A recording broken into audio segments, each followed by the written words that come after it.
I'm J. Jermaine Bay of Elodium Morris Pradium, Monte, Colorado. The acronym is AMPAC. I'm the Chief Judge of Consular Court. Today is Class 167. Class 167. What do we learn in Class 166? Well, we're learning about the truth, right? The truth about what? Treaty language, right? Because there's an old saying that says what? The truth shall set you free. There's also another part to that. The truth will also keep you in bondage. What do I mean? You see, the treaties, such as the Treaty of Madrid of 1880, which is a multilateral treaty that His Majesty the Sultan signed with who? The European states. And through that treaty, the truth of the matter is this: it's two parts. Article 15 of the Treaty of Madrid has two paragraphs. Paragraph 1 of the treaty, and keep in mind, treaty is supreme law, which means what? The language is supreme law, which means the language is a command. Treaties is a command. It's not an assumption, it's not presumption, it's not a maybe, it's not a should, it's a shall. So in the treaty tells the truth. The truth is, Article 15, paragraph 1 says what? Any subject of Morocco. Well, who's the subject of Morocco? Moors. That have what? Been naturalized in a foreign country's what? Jurisdiction. Should do what next? Shall return to Morocco. It says shall return. That's the truth. That's a command. It says do what next? And then choose between the entire submission to the laws of the empire. Correct? Okay. That's a command. That's law. That's the truth. You shall return. And you shall choose. But what else is the truth? Paragraph 2 of Article 15 says what? You'll remain naturalized based on your own consent or acquiescence. Knowingly or unknowingly, you'll remain naturalized. Because the truth is, you've chosen your own self-determination. By remaining naturalized under your foster mother and foster political father, called the United States of America and its president. And that's the truth. So there's two truths under Article 15. Truth number 1, truth number 2. Truth number 1 says, you shall return and pledge your allegiance if you want to come under the jurisdiction of the Empire of Morocco. Truth number 2 says, paragraph 2 says what? Or remain naturalized. So only two choices. And that's what we learned in Class 166. More specifically, we started talking about specific individuals such as who? Taj Sharif Bey. Taj Sharif Bey has to make two choices. He's going to choose between the entire submission to the laws of the empire, or he's going to remain naturalized under the jurisdiction of the United States and the several union states. And he shall abide by American laws. According to the treaties, treaties are a command. If Moors keep saying treaties is the supreme law of the land, then why are they not abiding by the American laws of the United States and the several union states? Because the treaty gave them the right to create laws to put the Moors under their jurisdiction. And who signed the contract? The Sultan and the President of the United States of America. Who else we talked about? Well, we talked about our good sisters, right? Who are attorneys of the several union states. They too must follow the law. The rule of law says what? Treaty supreme law of the land. And the treaty says on the Treaty of Madrid, Article 15, paragraphs 1 and 2, you must choose. Either be free as a Moroccan national or remain naturalized under the jurisdiction of the United States to be Americans. But what type of Americans? Adopted Americans, which means you're a redhead stepchild. You don't have no right to try to tell your foster mother what to do in her house. You have no right to tell your foster political father what to do in his house. Get your behind out of their house and come back to your mother's house. Come back to your political father's house. If in fact you want to help your family to do what? Supersede, overrule, and preempt what's commonly known as white supremacy. But you cannot do it while you're still an American citizen. So in class 166, we would tie a lot of individuals into this person called Dred Scott. Everybody is still Dred Scott. When I say everybody, who am I talking about? I'm talking about everybody who's a Negro, Black, Colored, African American, Moorish American, Cherokee, Hebrew Israelite, you name it. If you're copper colored, then I'm talking about you. You were Dred Scott. What is the quintessential definition of Dred Scott? It means that any Moor that has not pledged their allegiance to the Empire of Morocco is still Dred Scott. Because Dred Scott was trying to find his identity. He was having an identity crisis. He was trying to plead to the Supreme Court to recognize him as who? A citizen of the United States. And they told him, no, you're not a citizen of the United States. But they failed to tell him who he actually belonged to. And who did he belong to? The Empire of Morocco and His Majesty the Sultan. They didn't want to tell him the truth. So he's pleading to the American courts. And this is the same thing all Negroes, Blacks, Coloreds, African Americans, Moorish Americans, Indians, Hebrew Israelites, all the copper colored people are still pleading to Uncle Sam. They're pleading to the Supreme Court. They're pleading to lower courts, federal courts, all pleading because they want equal rights. What does pleading mean? It means you're begging. You're pleading to the court. You're pleading to the government. You're a complainant. You're plaintiff in error. Because plaintiff in error means what? You're complaining because you're the complainant. And you're asking someone to correct what you consider as someone infringed against your rights. But what you don't know is the Europeans all know that you're violating your own treaties. The Europeans have always known that the Moors had an obligation to go home, to represent their original origin country. If you want rights, full rights, then go home. But where's home? It's the Empire of Morocco, and you're already standing on it. It's the original country before there was ever a United States of America. The United States of America is barely 250 years old, and the Moorish treaties go all the way back to BCE, before Christ era. The United States of America is a brand new country on planet Earth.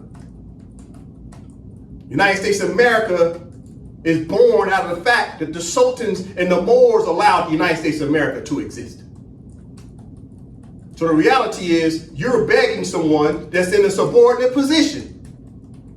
You need to come home, represent your country, and there lies the problem. You don't have patriotism for your own biological mother because you don't even know the name of your own country. And this is the problem amongst the Moors, knowingly or unknowingly. The only thing you've ever known your whole life is your foster mother. All you've known your whole life is this. Your whole life, only thing you've known is what? The stars and stripes. And you're upset with her as a foster mother. But you're not trying to find out who your biological mother is. Well, I'm here to tell you, if you're Negro, Black, Colored, African American, Moorish American, Indian, Hebrew Israelite, you name it, guess what? Who your mother is? It's the Empire of Morocco, because countries are female in character. And who's your political father? The office of the Sultan. And that's the truth. And the Europeans have always known it. I'll prove that today. They've always known. You'll learn today why they continue to mislabel you as being black. Because they call you black and you adopt that as a race. That means you're not adopting your true nationality of being Moroccan, which means you can't enforce your own inheritance. Because the word black is not in the will. A will is very specific. If your name is not in the will, you don't have nothing coming. The Empire of Morocco is a will, and there's nowhere in it where it says black. Therefore, black people can't inherit anything because your name's not in the will. Your de jure name, your proper name in law is Moroccan. Sometimes referred to as Moors, right? Because Moor is a short title for what? Moroccan, right? So it's Moroccan. Of what country? Morocco, the empire. So you have to understand that some of our own problems are self-inflicted. But why? Because we suffer from what? Cognitive dissonance. And more specifically, we suffer from what? Amnesia. We suffer from amnesia as a people. And the only foster mother and foster father you've ever known is the American government. And American government, as you'll learn today, has concealed your real nationality. They've always known, they've been hiding it under what's commonly known as malfeasance and misprision. You'll learn about that today. It's color of law. So, what do we take away from class 166? I hate to tell the Moors, and I will apologize to you, but unfortunately, Moors have been what? Hoodwinked, bamboozled, and led astray by their own people. 50% of our problem is us and the people that's been in charge of our communities. It's us. Yes, the European, the Caucasian, the Anglo-Saxon, this man you call white, he's half the problem, but the other half is us. We've been deceived. By who? People who call themselves grand sheiks of Moroccan temples. Let's call it like it is. It's been a lie. They've deceived us since when? 1930. Noble Drali said we're Moroccans. Grand sheiks came out and said we're Americans. Make it make sense. The 101s said what? Question 34 said what? Who's our ruler? The Sultan. Then why have we pledged our allegiance to the Empire of Morocco and its Majesty Sultan since 1930? We have to start asking these questions. We've been deceived by black people in the black community, the pastors, the ministers, the mayors, the senators, the House of Representatives, the teachers at your HBCUs, the president of the HBCU. Everybody's getting grants from the federal government, commonly known as what? Hush money, to hide your true identity. You see, as you'll learn today, they'd rather pay you crumbs to stay quiet than to give you exactly what you're entitled to, which is the fact that the United States, as an example, owes taxes to the Empire of Morocco. They owe billions, they owe trillions to the Empire of Morocco. So instead, they gave you little small grants to keep your mouth shut. Just enough for you to go buy a Cadillac and a Mercedes-Benz and a house of 3,000 square feet, and you stay quiet. You cheated yourself. You cheated others around you. You deceived your own people when you don't tell them the truth. Well, this is AMPAC study session. This is an educational platform, and we will tell the truth on this channel. Let's get into the class. Okay, as Moors know, I always open up with the Constitution. The Constitution is what? Paramount, right? What does paramount mean? First. Therefore, we as a people did not have our own constitution for what? The country. The country.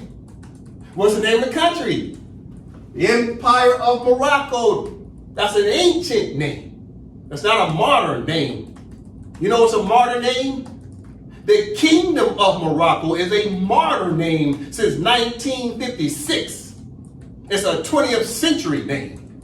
The Empire of Morocco been around since BCE, before Christ era. That's what you must understand. All right. So the Constitution of the Empire of Morocco was paramount. You needed a constitution in order to be able to establish what? Your sovereignty and independence. Everything starts with the Constitution. The Constitution sets up the three branches of government. The Constitution represents the state, i.e. the country. The Constitution allows the government to establish what's commonly known as an organized jural society. It's organized. So without the Constitution, we were what? Disorganized. So we'll learn more today about the fact that a lot of Moors, based on a theory, are stateless. The theory is Moors are stateless. Why? Because they're stuck in a halfway house. They stuck between saying, I'm not a citizen of the United States. Okay, sounds good in theory. Okay, then tell me the name of the country you pledged your allegiance to after you renounced your citizenship in the United States. Can you tell me the name of the country? No. Therefore, in theory, you're not a citizen of the United States, but the reality is you're still a citizen of the United States until some other country allows you to pledge your allegiance to said country. Until then, you're still a citizen of the United States, but in theory, let's say you're claiming to be some other name, like Moorish American. Moorish Americans are stuck in a halfway house. Why? Because there's no country called Moorish America. So you stuck right in the middle between what?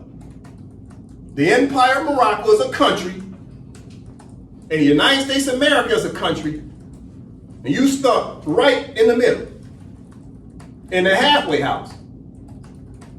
You got 1 foot in the Empire of Morocco, and you got 1 foot in the United States of America in the halfway house, going nowhere fast. You've been walking around in circles for over 100 years.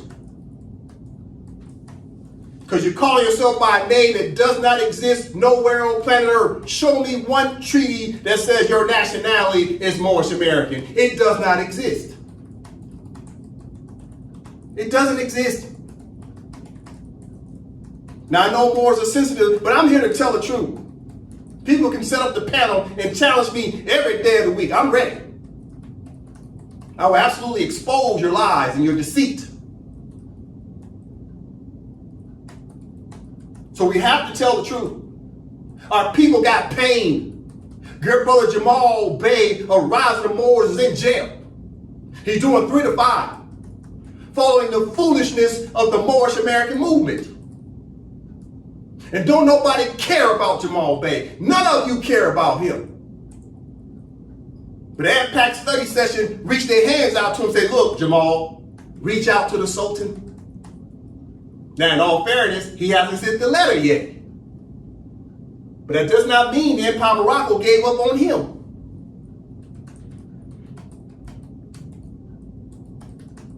Let's continue.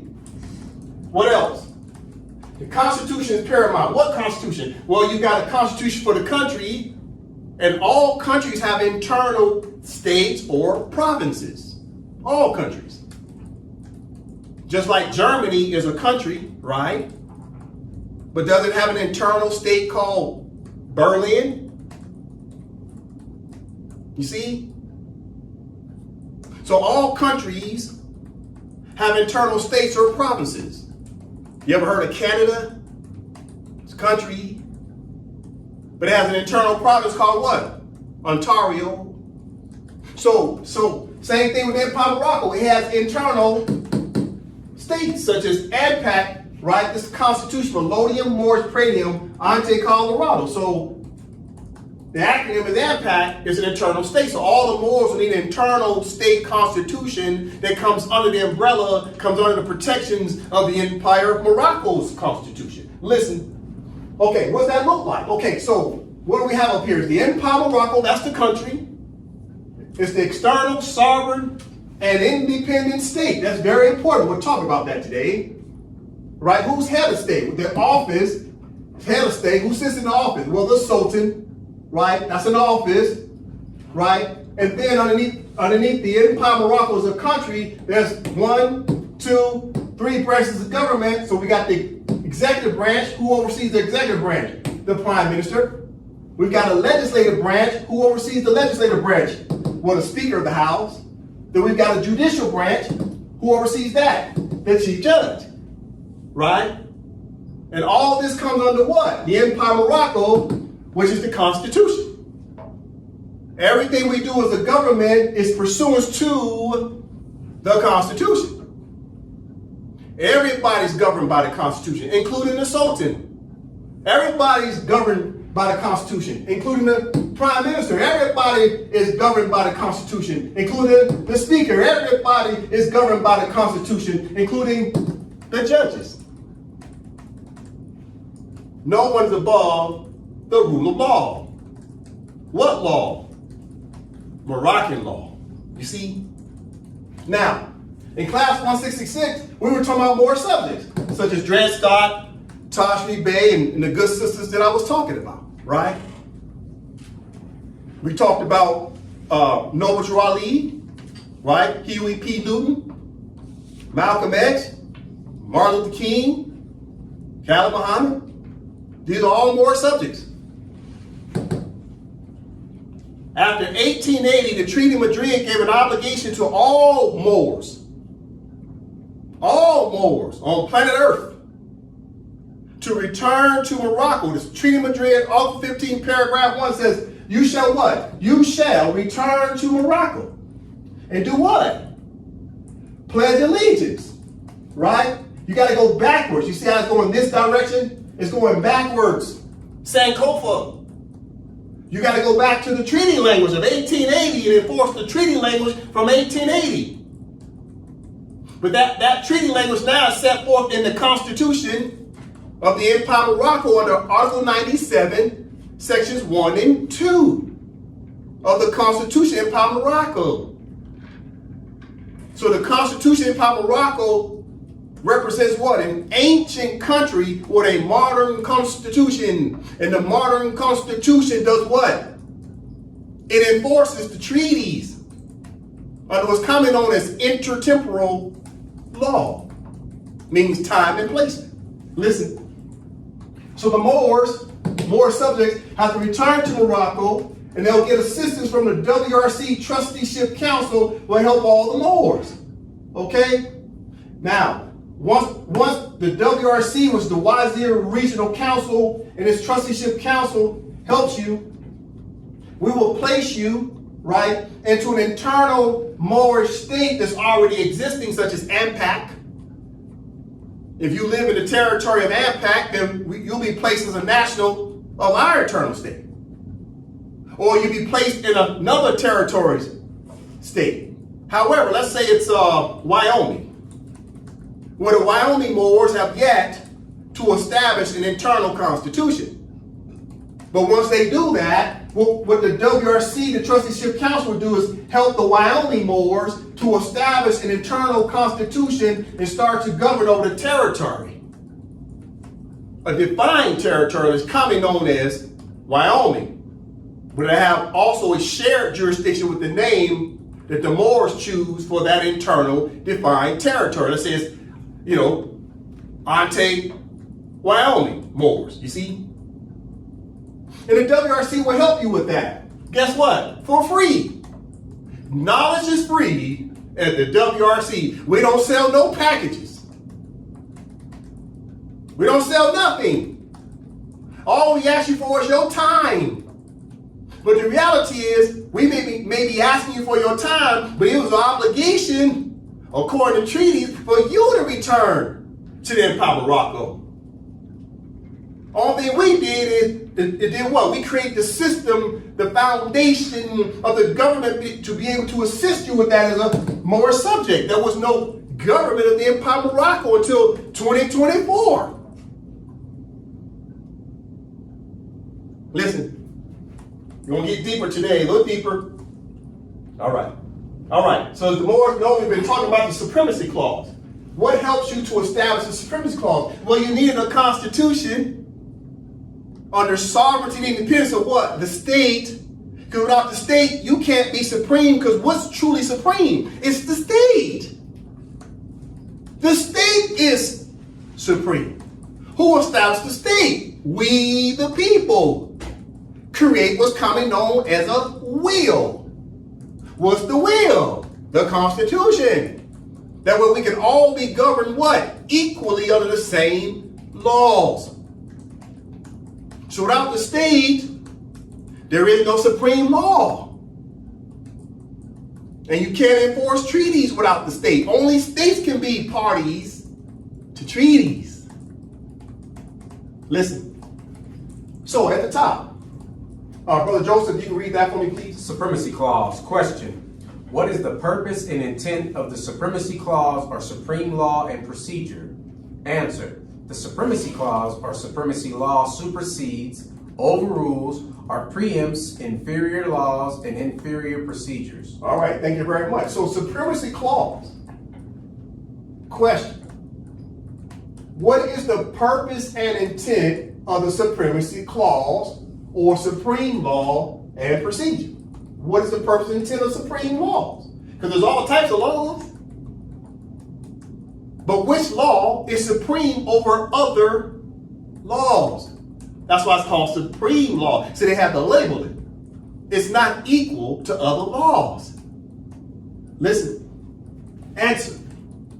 The supremacy clause or supreme law supersedes, overrules, or preempts inferior laws and inferior procedures. So how can you enforce supreme law without a state? The state creates the law. The state what? Government. You can't have a government without the state. So the government turns around and creates laws. But it's different levels to law. So we say, well, it's about the rule of law. Okay, I turn around and tell you what. Well, which law rules? The supremacy law rules. We'll learn more about that today. Today, we will learn what the Europeans and the colonists have been trying to keep the Moors from understanding. You'll learn today why they've been trying to bury the word Moor. Today, you will learn why they try to say Moroccan nationality is obsolete. Because if, in fact, Moroccan nationality is absolute and with effect, it immediately becomes what? Supreme. So if the supreme power is not around, then someone has to take the top spot. Isn't that how it works? Next man up.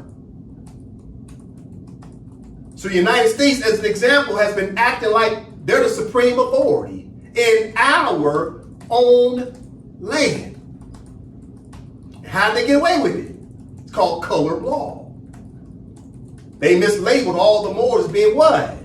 Negro, black, colored, African American, Moorish American, Hebrew Israelite, Indian, you name it. Everything but what?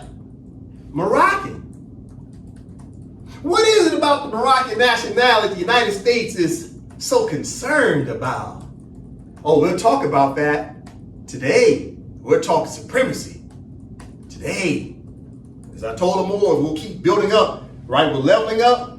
We're talking about supreme law. When you start talking about supreme law, it's nothing higher than that. We'll talk about that. We'll talk about the royal flush. Let's continue. Okay, what do I have up here? Okay, as the Moors know, I've been talking about the supremacy clause, right? Let me push it down. Okay, what have I been talking about? Legal arguments, right?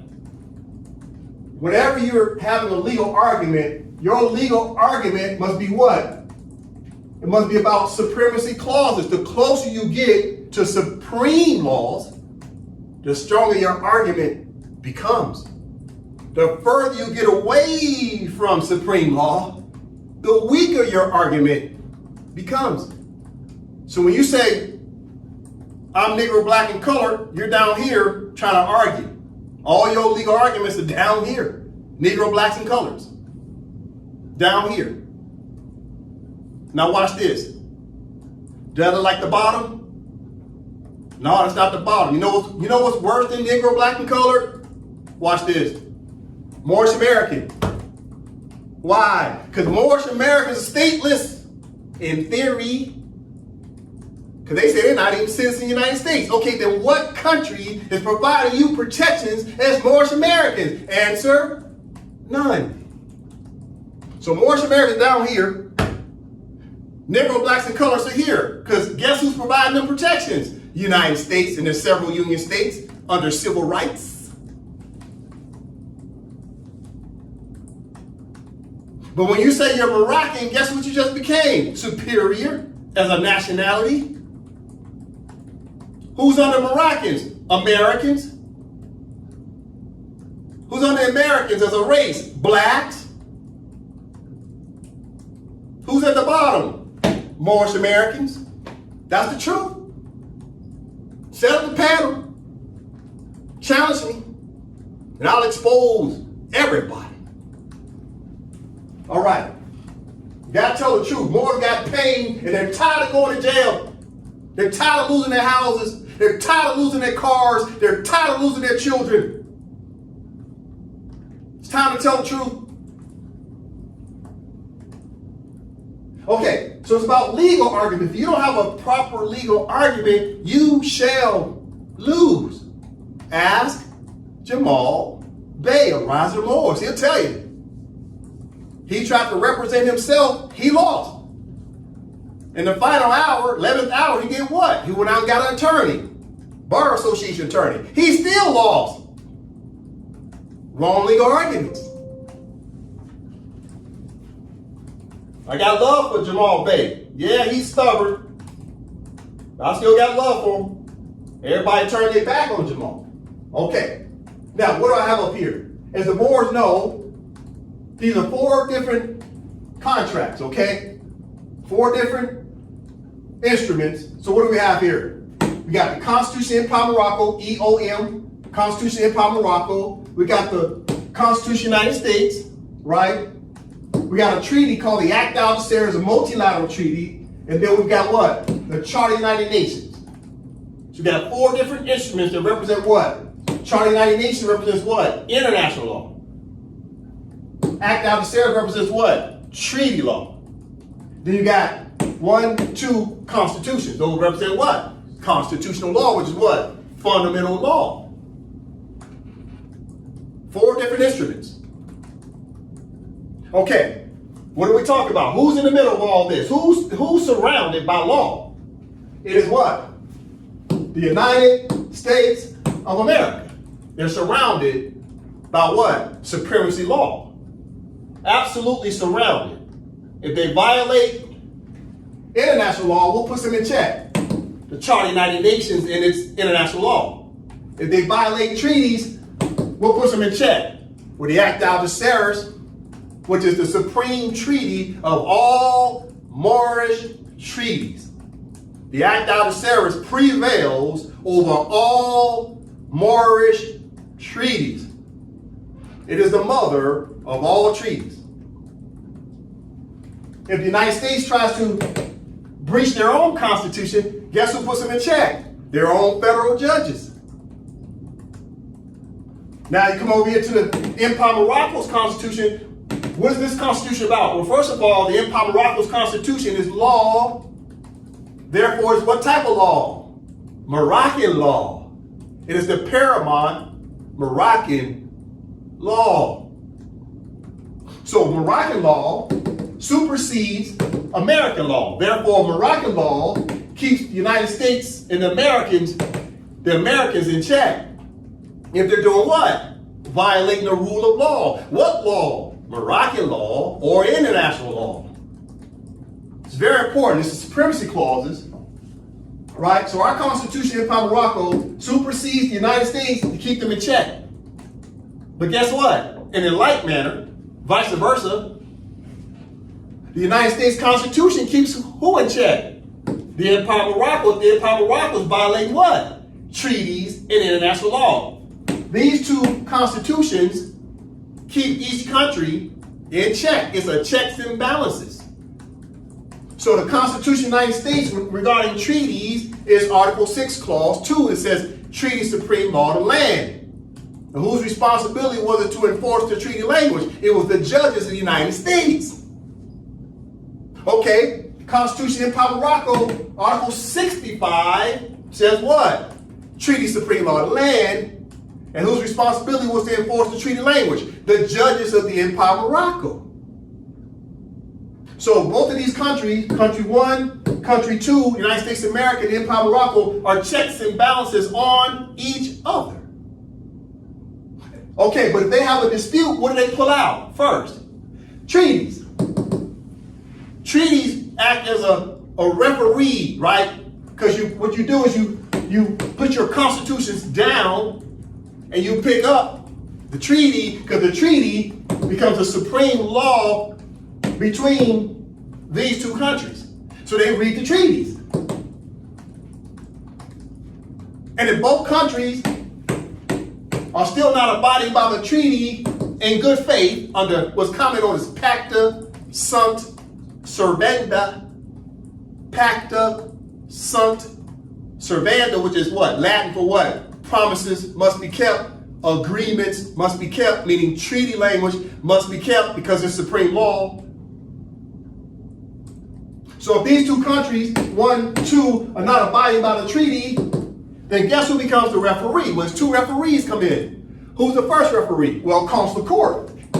Consular Court oversees the treaty language. It's the first court. Okay, who's up next? The Charter of the United Nations and the International Court of Justice comes in to help be a referee to settle disputes between two countries.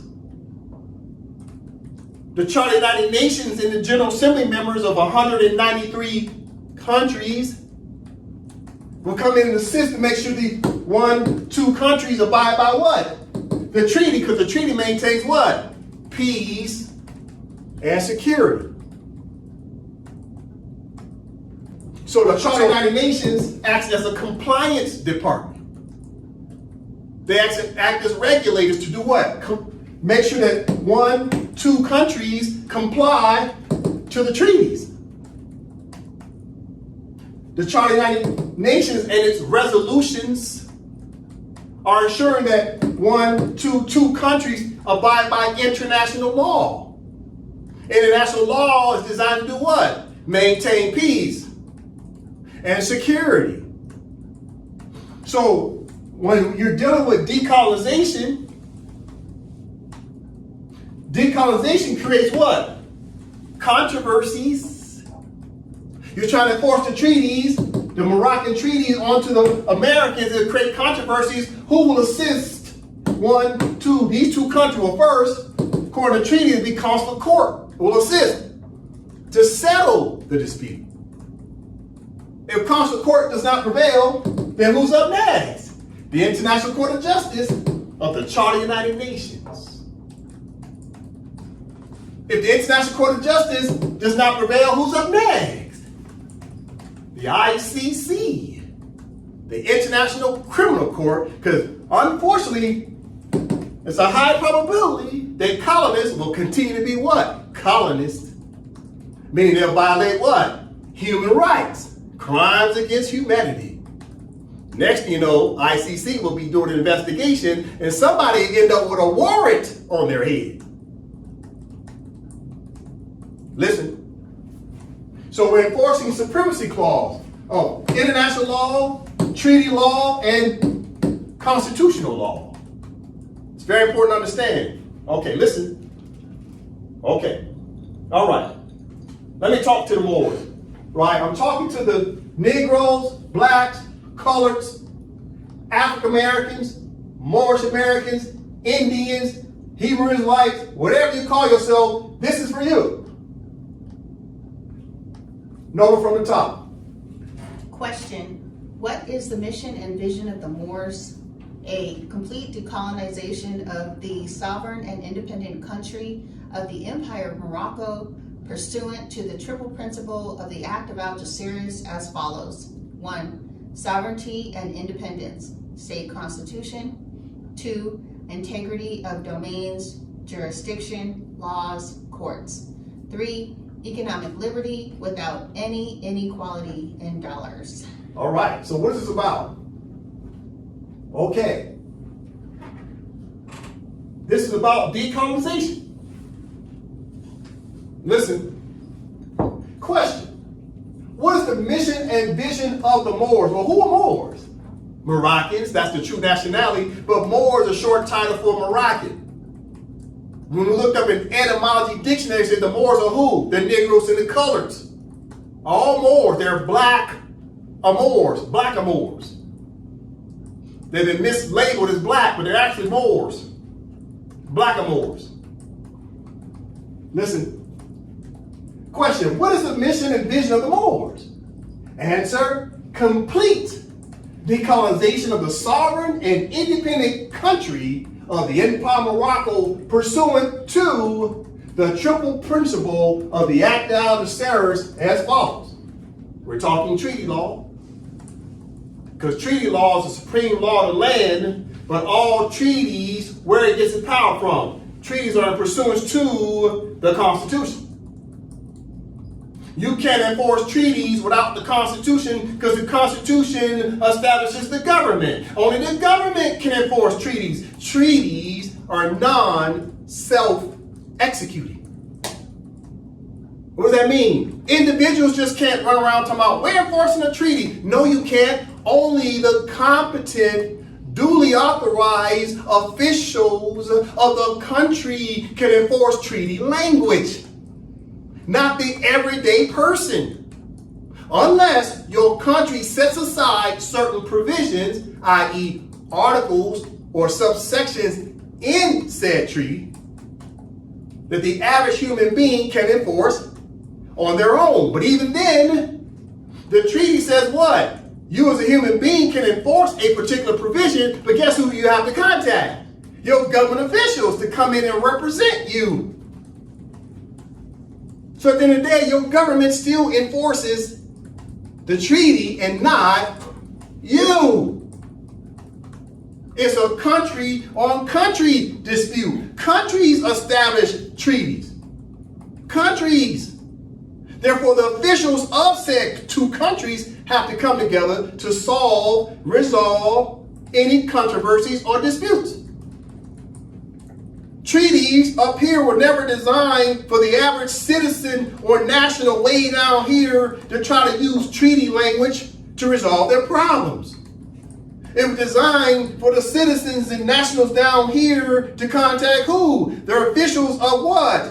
The country, to solve the problems. Moore's been getting it all wrong. Listen, question. What is the mission and vision of the Moors? Answer I should say, complete decolonization of the sovereign and independent country of the Empire of Morocco pursuant to the triple principle of the Act of Algeciras, was a multilateral treaty of the Moors. As follows. What's number one out of the triple? See, triple as in three, triple principle. What's the principle? Well settled law. It's settled. There's no workaround. It's fundamental. It's crystallized. It's guaranteed.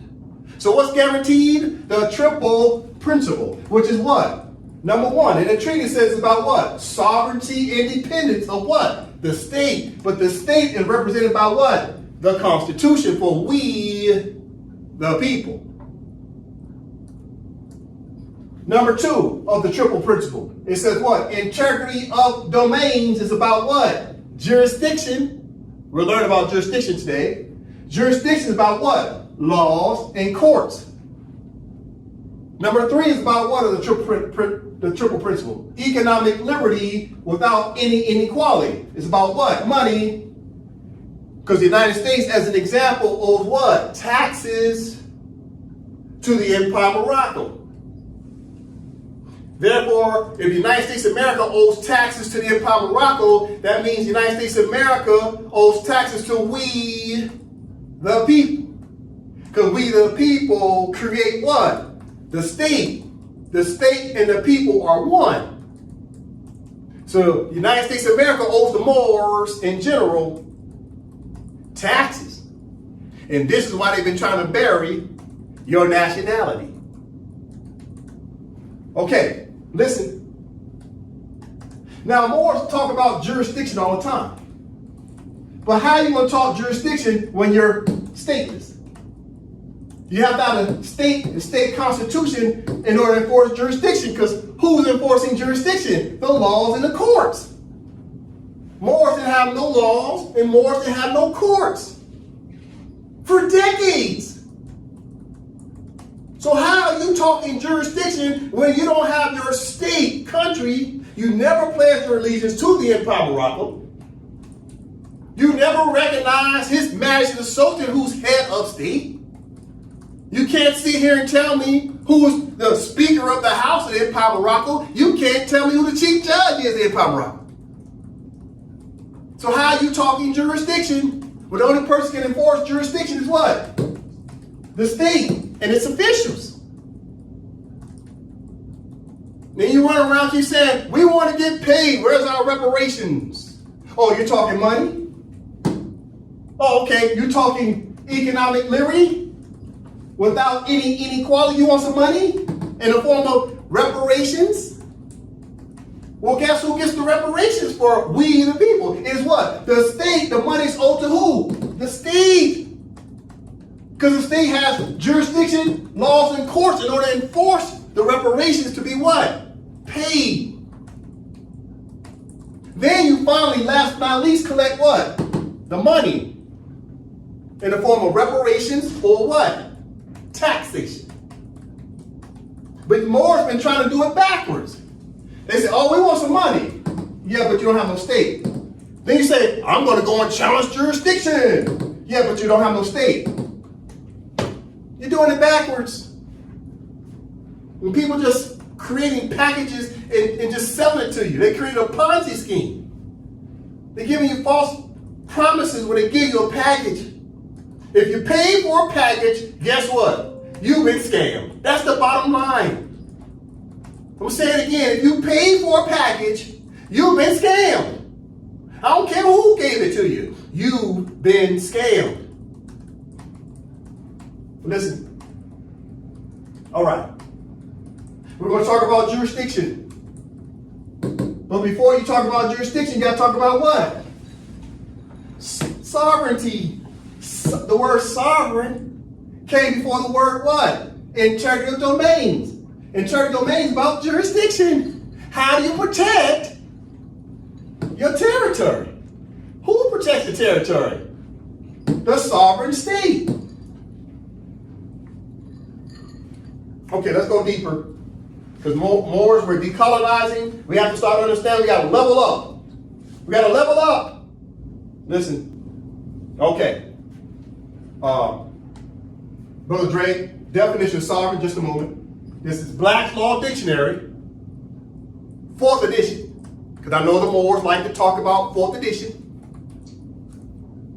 Black's Law Dictionary, 4th edition, definition of sovereign. Here, Brother Dre. Sovereign, a person, body, or state in which independent and supreme authority is vested. A chief ruler with supreme power, a king, or other ruler with limited power. Read it again. Sovereign, a person, body, or state in which independent and supreme authority is vested. a chief ruler with supreme power, a king, or other ruler with limited power. Okay. What's the interpretation? Right? We're reading out of Black's Law, a dictionary. It's a dictionary, but you still have to do an interpretation. Right? But it's pretty clear. But listen. Sovereign is a person. Sovereign is a body. And sovereign is a state. But the state encompasses what? All the persons and all the bodies are encompassed inside what?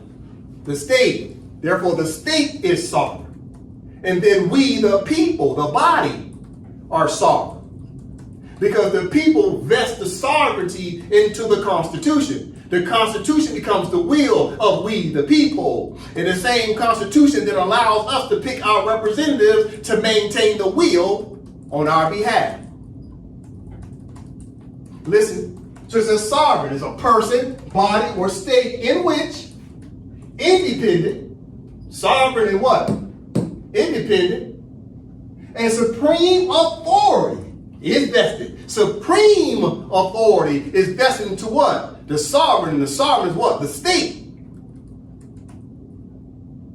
But guess what all states have?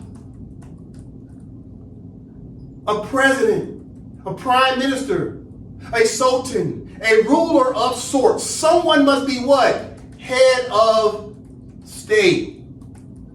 So you see what it says next under sovereign? Look, right here in blue. Chief ruler with supreme power. A king or other ruler with limited power. So heads of state is the ruler. They have limited power because they're only there as the representative of who? We the people. But did you catch it though?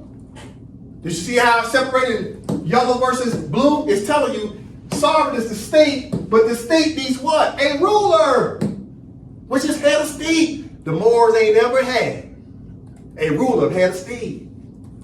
There's no office for the head of state. But we reinstated the Sultan in 2024. Now there's a Sultan. The Moors have been without a head of state since 1956. 68 years. No ruler. So how Moors run around talking about, oh, we the sovereigns. Okay, but you're absent of a state, which is the Empire of Morocco, and the Empire of Morocco needed a head of state, which is the chief ruler with supreme power, a king or other ruler. See right here? Or other ruler. What's an other ruler? Such as the President of the United States is a ruler of the United States. He's the president. Canada has what? A prime minister. Mexico has what? A president. All countries have a head of state or head of government. The Moors were in the absence of this, even though your 101 said what? Question 34 said what? Who's our ruler? The Sultan. Where has he been since 1956? No one can answer the question. You know why? Because Grand Sheiks want to be the ruler. They undermine the treaties.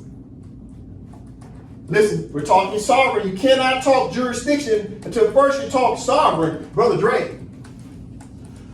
Sovereign immunity of state from liability exists when the state is engaged in a governmental function. Read it again. Sovereign immunity of state from liability exists when the state is engaged in a governmental function. What's the interpretation? Do you see it? Listen. Sovereign immunity. Well, first of all, what do we learn about sovereign? Sovereign is what? The state. Listen. Sovereign is the state. So as soon as they say sovereign immunity, you should be automatically thinking what? The state. But then it gives you the answer to the test. It says what? Sovereign immunity of state from liability. So the state has immunities because the state is what? Sovereign. So what's the first person in law that has immunities? That's the state. Then the state turns around and gives immunities to who? It's government officials. Then the government officials have qualified immunity. What makes it qualified? Because the state granted the officials the immunity. But the state itself is immune from what? Other countries can't bring suits against other countries unless two countries agreed that they can be sued through a what? A neutral court that they both recognized to settle disputes. So who did the United States of America recognize as the neutral court that the Empire of Morocco and the United States of America will use? What neutral court? It's called what? Consular court. So the United States of America already agreed it's permissible for the consular court to have full powers to adjudicate over Americans. We're going to learn more about that. All right, so let's read again. Sovereign immunity of state from liability exists when the state is engaged in governmental functions. You know, you hear Moors out there talking about, yeah, I'm on the do not detain list. Really? Says who? Oh, United States said it. No, did your country put you on the do not detain list? No. The foolishness, just making stuff up. This is sad. Moors in jail because of this foolishness. Okay, Brother Drake, right here. Sovereign people. Sovereign people, the political body consisting of the entire number of citizens and qualified electors who, in their collective capacity, assess the powers of sovereignty and exercise them through their chosen representatives. Again. Sovereign people, the political body consisting of the entire number of citizens and qualified electors who, in their collective capacity, assess the powers of sovereignty and exercise them through their chosen representatives. Okay, so now it says sovereign people. Sovereign people. Well, first, who's the first person that's sovereign? The state. The state is a legal person. It has a legal personality. So who's the first person that's sovereign? The state, the Empire of Morocco. Who's the first person who got immunities? The state, which is the Empire of Morocco. Then what happens next? The Empire of Morocco's constitution extends what? Immunities to the officials. Now the officials have qualified immunities, so when it says sovereign people, who are they talking about? Oh, and now it turns around and tells you, not everybody has immunities. Who specifically has immunities? Well, it tells you, if you work for the government, watch. Sovereign people, the political body. What's the political body? The administrative, the what? Executive branch, legislative branch, right? Judicial branch, etc. The governmental body, right? Listen, the political body consisting of the entire number of citizens and qualified electors, the people who've been elected, who in their collective capacity possesses the powers of sovereignty and exercise them through their chosen representatives. So the people exercise the sovereignty through who? Their representatives. So the representatives have what? Immunities. The representatives of sovereign means you're immune. But the people, through the Constitution, said, we want our officials to have qualified immunity so our officials can go out and represent the state without what? Liability. You see it? Without what? Liability. You gotta understand what's happening. Without sovereignty, you have no jurisdiction. Jurisdiction by enforcing what?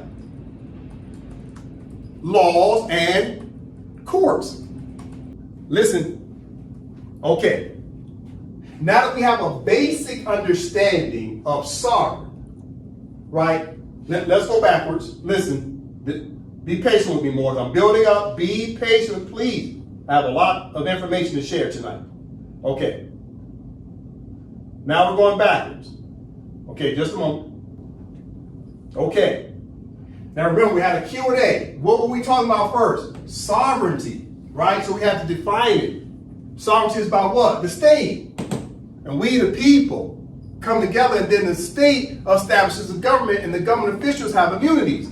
But where did the government officials get their immunities from? The state constitution. And all countries are immune from other countries, unless two countries have agreed through a treaty that they recognize a neutral court that will settle disputes between two countries. All right? Now listen, so if the first word is sovereignty, well, what's up next? Well, integrity of the sovereignty of your state. Well, how do you maintain integrity? What's called jurisdiction. And jurisdiction is about what? Laws and courts. And the courts are enforcing what? The laws, the word called what? Jurisdiction. Everything's about jurisdiction. Listen. Okay, Morris. All right, let's learn about jurisdiction. We can't go no further to study supremacy clauses till you understand the sequential order. The supremacy clauses starts with the state. The state represents the sovereign. Then after the state, the sovereign now puts together the government. The government puts together laws. Who enforces the laws? The courts. Now you're talking jurisdiction. Everything's about jurisdiction, but the first thing you have to set up is what? The state. Okay, let's learn about jurisdiction. It's very important. I'm building up more, so be patient with me. All right, Brother Drake from the top. Jurisdiction. The word is a term of large and comprehensive import and embraces every kind of judicial action. Case law. It is the authority by which courts and judicial officers take cognizance of and decide cases. Case law. The legal right by which judges exercise their authority. Case law. It exists when court has cognizance of class of cases involved, proper parties are present, and point to be decided is within issues. Case law. It is the authority, capacity, or power or right to act. Case law. Carry into execution or enforce sentence, judgment, or decree.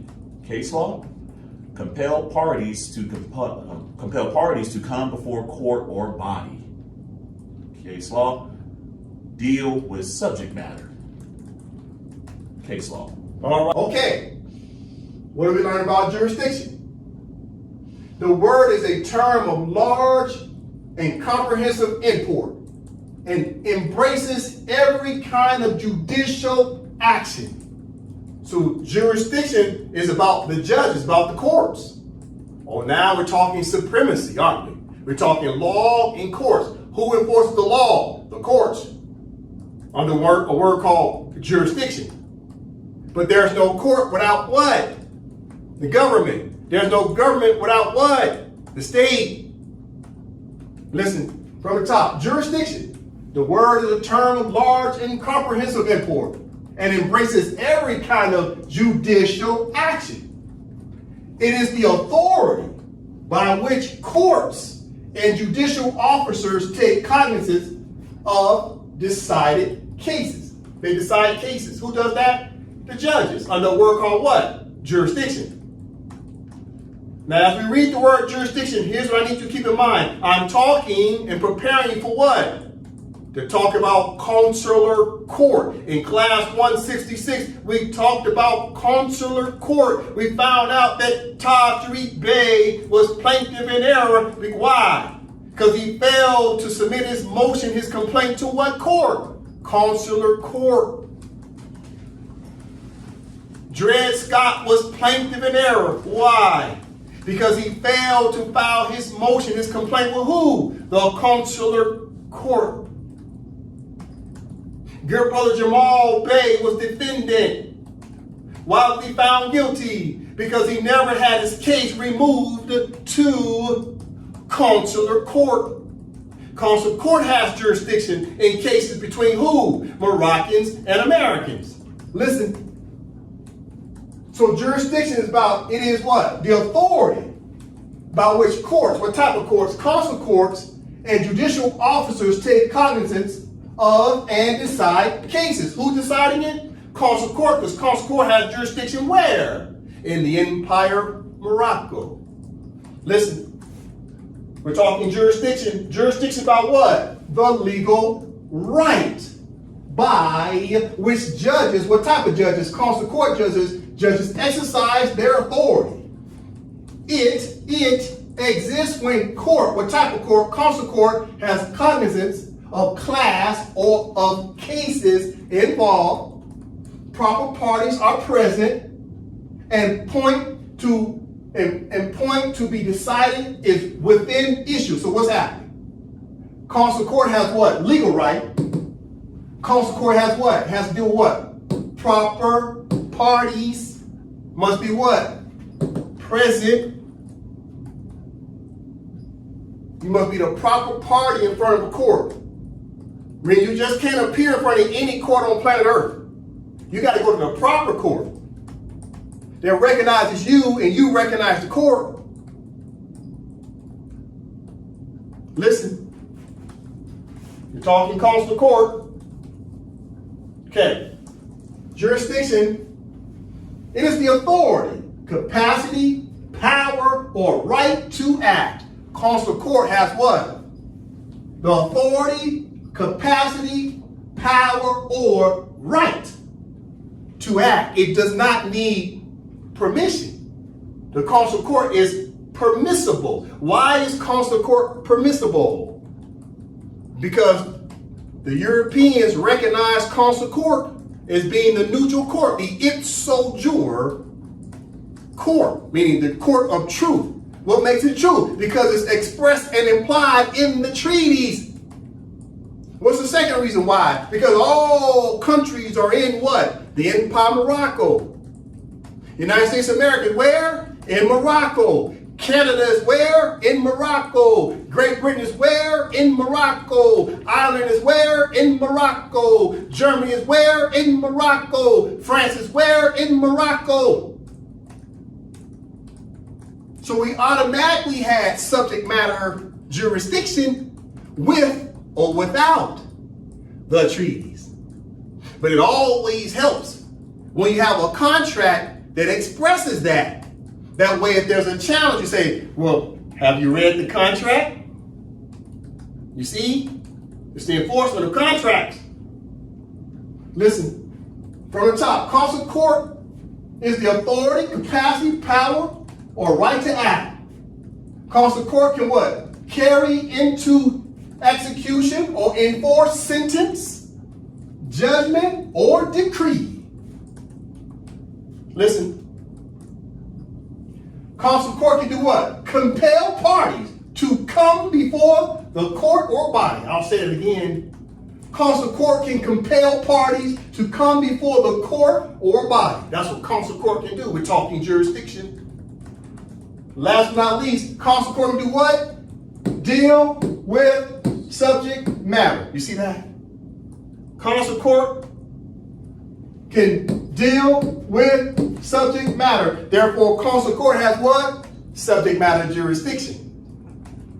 To compel parties to make an appearance in front of the court. In other words, as an example, American citizens and American nationals and American officials of the United States and the several United States can be what? Compelled to come to court. They can be summoned to come to consular court.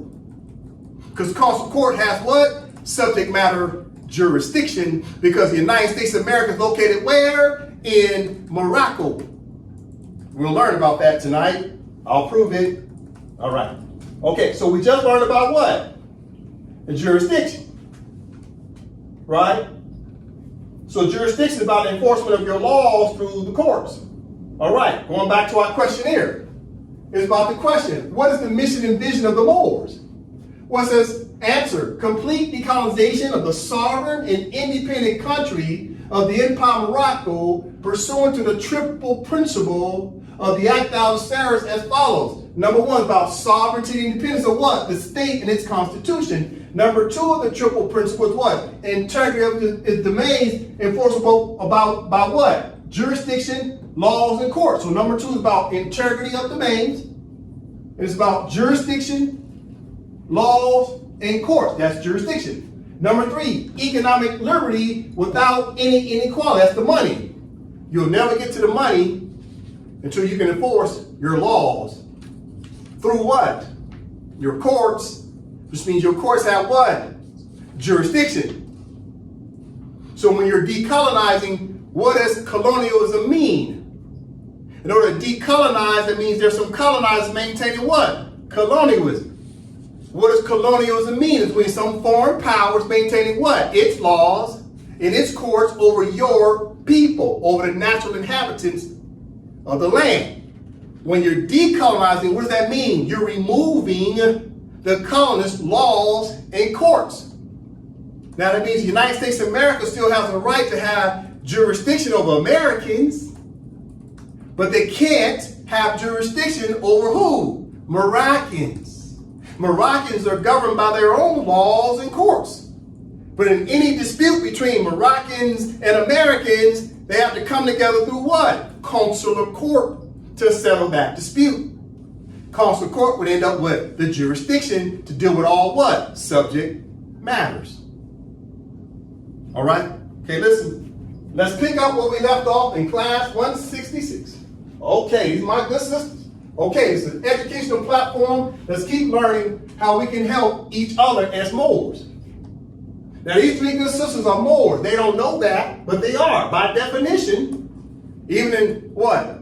Etymology dictionary, you can look up the word Moor. What does etymology dictionary say about the word Moor? That the Negroes and blacks are what? Moors. So our good sisters think they're black. But if they looked up the definition, they see that black means Moor. Black, a Moor. All right, so I'm talking to my good sisters. All right. So in class 166, I was pointing out the fact that they got these American flags behind them because they think they're Americans. But they don't realize they're adopted Americans. They come from descendants of who? Moroccans. Noble Drew Ali tried to tell the Negro, blacks, and coloreds they're the descendants of who? Moroccans. Noble Drew Ali never said we were descendants of Americans. So these three good sisters are descendants of Moroccans, but they've been adopted as Americans. They've been naturalized. Well, how did that happen? We'll talk about that today. How did they become naturalized? All right, so what's happening? Now these three good sisters, okay, now the federal government has turned the tables on them and came after them because they were coming after what? People who work for the federal government. They were coming after people who work for a government. So now that very government that they were trying to put checks and balances on, that same government came back and started to harass and adjudicate. And when they can't adjudicate, they do what? Humiliate.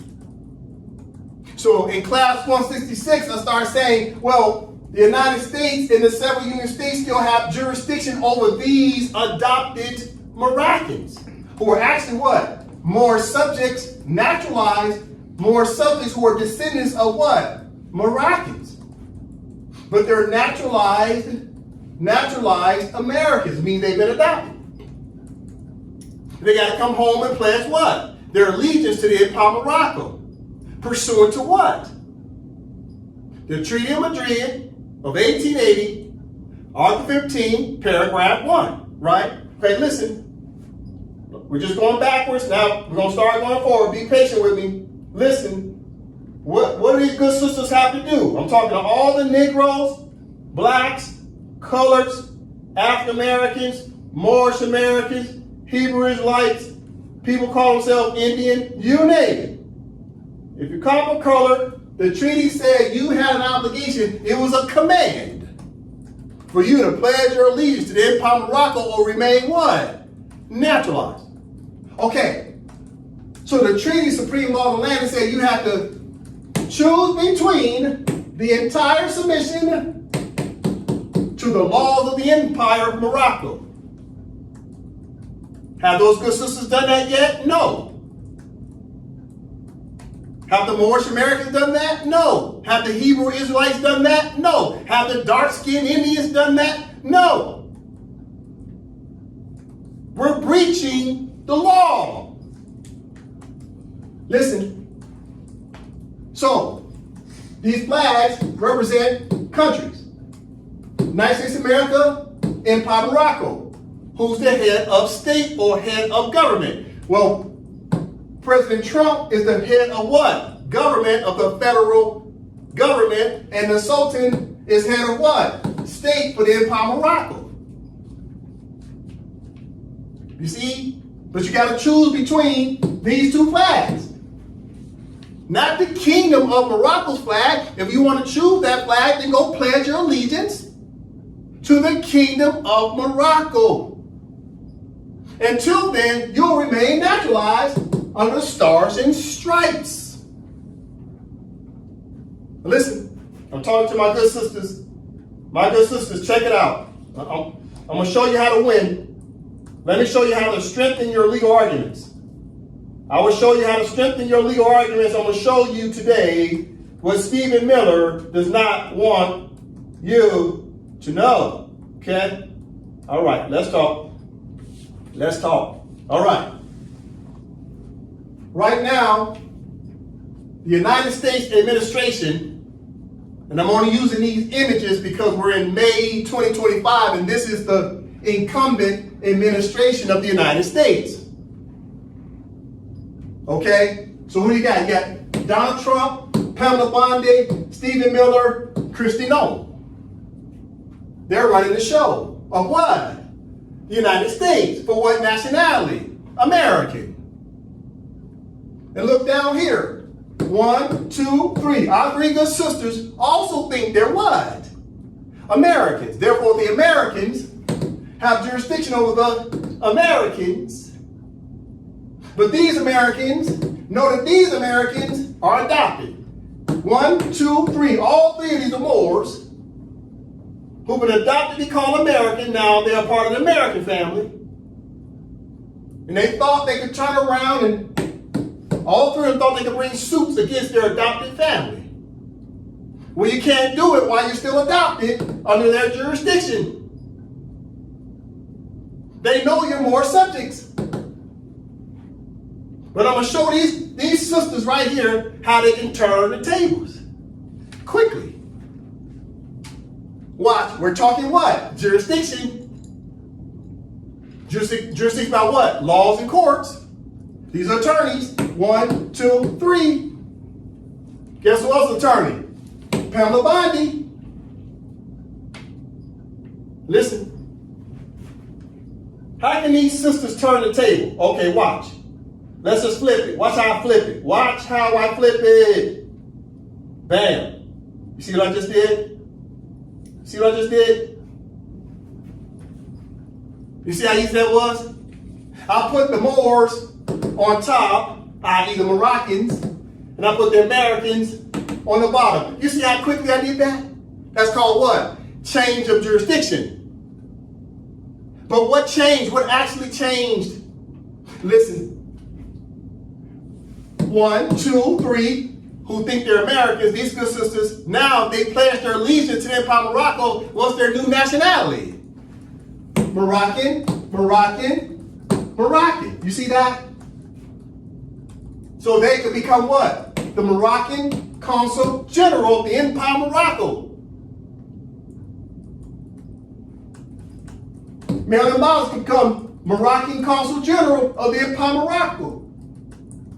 Fannie Willis could become the Moroccan Consul General of the Empire Morocco. They would have what? Qualified immunities. Because the state would give them the qualified immunities so they can go out and do their job without what? Liability. Talking sovereignty and jurisdiction. See how I've tied it together? Now, these three sisters, if in fact they have pledged their allegiance to the Empire Morocco, now they sit in the office of Consul General. They can bring suits against the United States if the United States is breaching what? Moroccan law or international law. So they can help us to enforce Moroccan law as Moroccans. Therefore, if the administration of the United States in the year 2025 is still breaching what? Moroccan law or breaching what? International law, then these three sisters can bring suits against who? The American president, or the American attorney general, or the American chief of staff, or the American homeland security officials. I'll prove that today. So see how easily I flipped it? Because it's called what? Jurisdiction. Watch this. I'm standing in Morocco. Oh, you want to stand in jurisdiction in the United States of America? Watch this. I'm standing in jurisdiction in the United States of America. If I'm American, I'm in a jurisdiction in the United States of America. If I'm Moroccan, now I'm standing in the jurisdiction of the Empire of Morocco because it's a shared jurisdiction. Just like the state of Oklahoma and the Cherokee tribes, i.e. the Cherokee what? Country. They're sharing jurisdiction. It's overlapping. Listen, what's the problem? Oh, we're going to get a little deeper today. What's the problem? Our good sisters, our good brothers and sisters, Negroes, blacks, and coloreds. Negroes, blacks, and coloreds, I'm talking to you. Oh, we're going to talk today. I got to talk to my brothers and sisters because Negroes, blacks, and coloreds, according to etymology dictionary, are who? Moors. So I'm talking to Moors who still think they're Negro, blacks, and coloreds. This is the movie of what? Of The Wiz. This is the one with Diana Ross, Michael Jackson, etc. Who are these? Negro, blacks, and coloreds. Who else are they? Moorish Americans. Who else are they? Hebrew Israelites. Who else are they? Anybody call themselves Indian? Who else are they? African Americans. Who else are they? Any misnomer that you can think of. That must be understood. Now listen, I'm going to break it down today. Who is Dorothy? You say, oh, that's Diana Ross. Well, yeah, I get that. But who am I talking about? Who is Dorothy? Listen, we got to break it down today, Moors. I'm going to break it down. We got to go a little deeper. I'm going to build you up, right? Be patient with me. I'm going to build you up. Okay, watch this. Watch this. Okay. We all know about Article 15 of the Treaty of Madrid, but listen. Article 15, paragraph 1 of the Madrid Convention is the Dorothy Clause. The Dorothy Clause. Listen.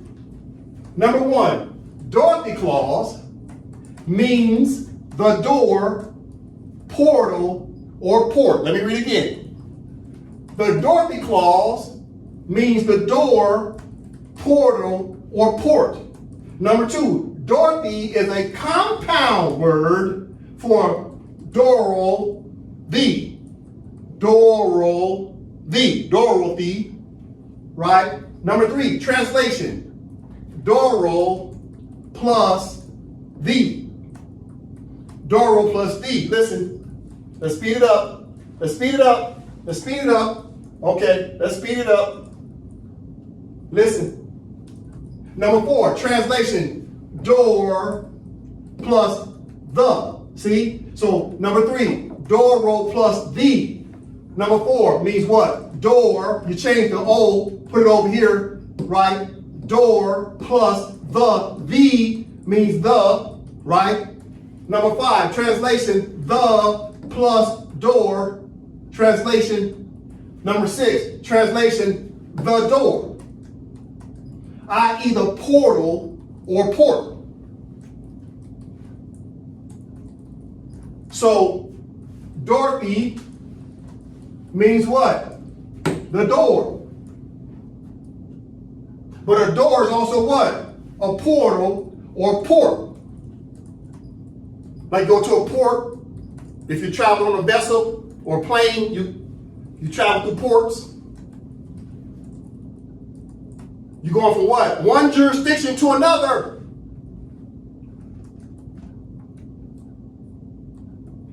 So listen, so Dorothy, what does Dorothy mean? What does Dorothy mean? Dorothy means the door. Dorothy herself was the door. She's trying to go home and didn't realize she was the answer to her own test. But she had to follow what? Instructions of the law. And someone had to tell her, oh, Dorothy, you want to go home? All you had to do is click your heels 3 times. And do what? Say what? Ain't no place like home. See, Dorothy believed in patriotism. She had love for her country, which to go home. She was desperate to go home. Listen, what's the door? Listen, let's go back to the top. I'm taking my time. I'm talking to the Negro, blacks, and colors. I'm talking to you. I got love for my people, but we got to school you because you're not going to learn this at Harvard. You're not going to learn this at what? Howard. They're not going to teach you this because Harvard and Howard is getting federal grants. And the feds is giving them hush money not to tell you the truth. Listen. So Dorothy is about Article 15, paragraph 1 of the Treaty of Madrid. That's the Dorothy Clause. Listen, we got to go over this again real fast. Brother Dre from the top. Right of protection in Morocco, July 3rd, 1880. Article 15. Any subject of Morocco who has been naturalized in a foreign country and who shall return to Morocco shall, after having remained for a length of time equal to that which shall have been regularly necessary for him to obtain such naturalization, choose between the entire submission to the laws of the empire and the obligation to quit Morocco, unless it shall be proved that his naturalization in a foreign country was obtained with the consent of the government of Morocco. Pause. Okay. So Dorothy, the Dorothy Clause. Dorothy is the door. Dorothy means the door. The door is a portal. Article 15 is a portal on how you go back to what? Your original jurisdiction. Naturalization calls you to end up where? In Oz jurisdiction. You got to return back to your original jurisdiction through what? A portal. And what's the portal? What's the portal? You got to pledge allegiance to the Empire of Morocco by working with who? Listen. Working with who?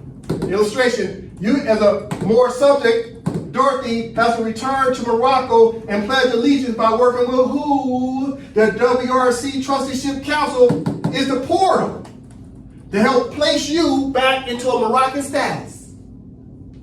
Listen, and break it down today. So Article 15, we're going to just skim through it real fast. Be patient with me. I'm building up. I'm going to get to something in just a moment. I'm going to make my point. Just pay attention. First of all, it says right of protection in Morocco. Article 15, paragraph 1. Any subject of Morocco, Dorothy, is a subject of Morocco. She was trying to get back home. So Dorothy, subject of Morocco, Dorothy, was then naturalized in a foreign country. What's the foreign country? Oz. And Oz had a ruler. What was his name? The Wizard of that country. Different jurisdiction, different ruler. Listen. Now, any subject of Morocco has to do what? Return to Morocco. It says shall. Shall. Dorothy was trying to return home.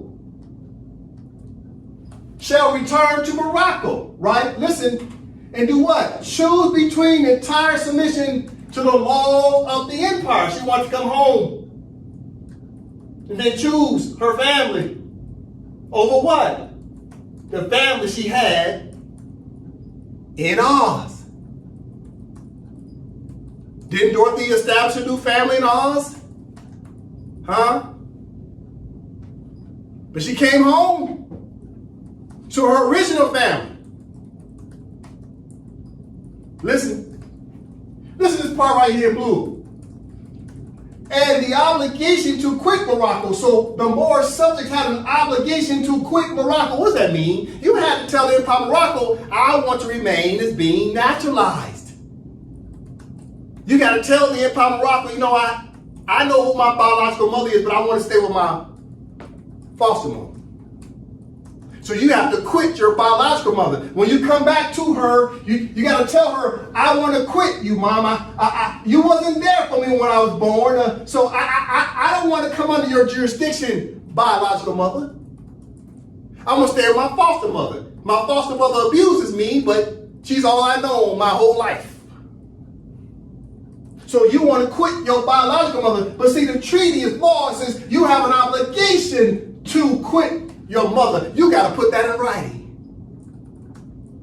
It's a treaty. Listen. It says, so you have an obligation to quit Morocco unless it shall be proved that your naturalization in the United States of America, as an example, was obtained with the consent of the government of Morocco. Wait a minute. So if you want to remain American, you got to get permission from the Empire of Morocco. That's what the treaty says. Now, once you remain under the jurisdiction of the United States, paragraph 2, it says foreign naturalization, because you've been naturalized by what? A foreign country. And that foreign country looked at you as a more as foreign, because you're Moroccan. Now you want to become American or remain American. It says foreign naturalization heretofore acquired by subjects of Morocco. What does acquire mean? Acquiescence. Acquiescence. What does acquiesce mean? You either knowingly or unknowingly pledge your allegiance to your what? Foster mother and foster political father. You either did it with consent, knowing that you did it, or you did it, you just didn't know.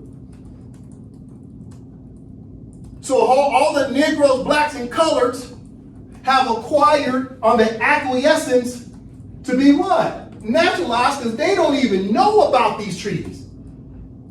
The Moroccan Americans don't tell them about the Treaty of Madrid. Farrakhan ain't gonna tell you about the Treaty of Madrid. Al Sharpton ain't gonna tell you about the Treaty of Madrid. None of your Negro pastors gonna tell you about the Treaty of Madrid.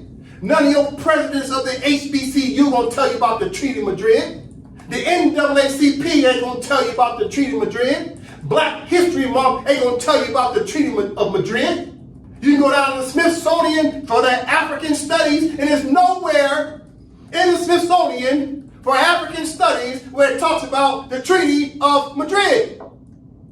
They don't want you to know that you yourself is Dorothy, and Dorothy is the door. You're the answer and the problem, which means you're the problem and the answer. You could have solved it. All you gotta do is click your heels 3 times. Say there's no place like home. And where's home? The Empire of Morocco's what? Jurisdiction.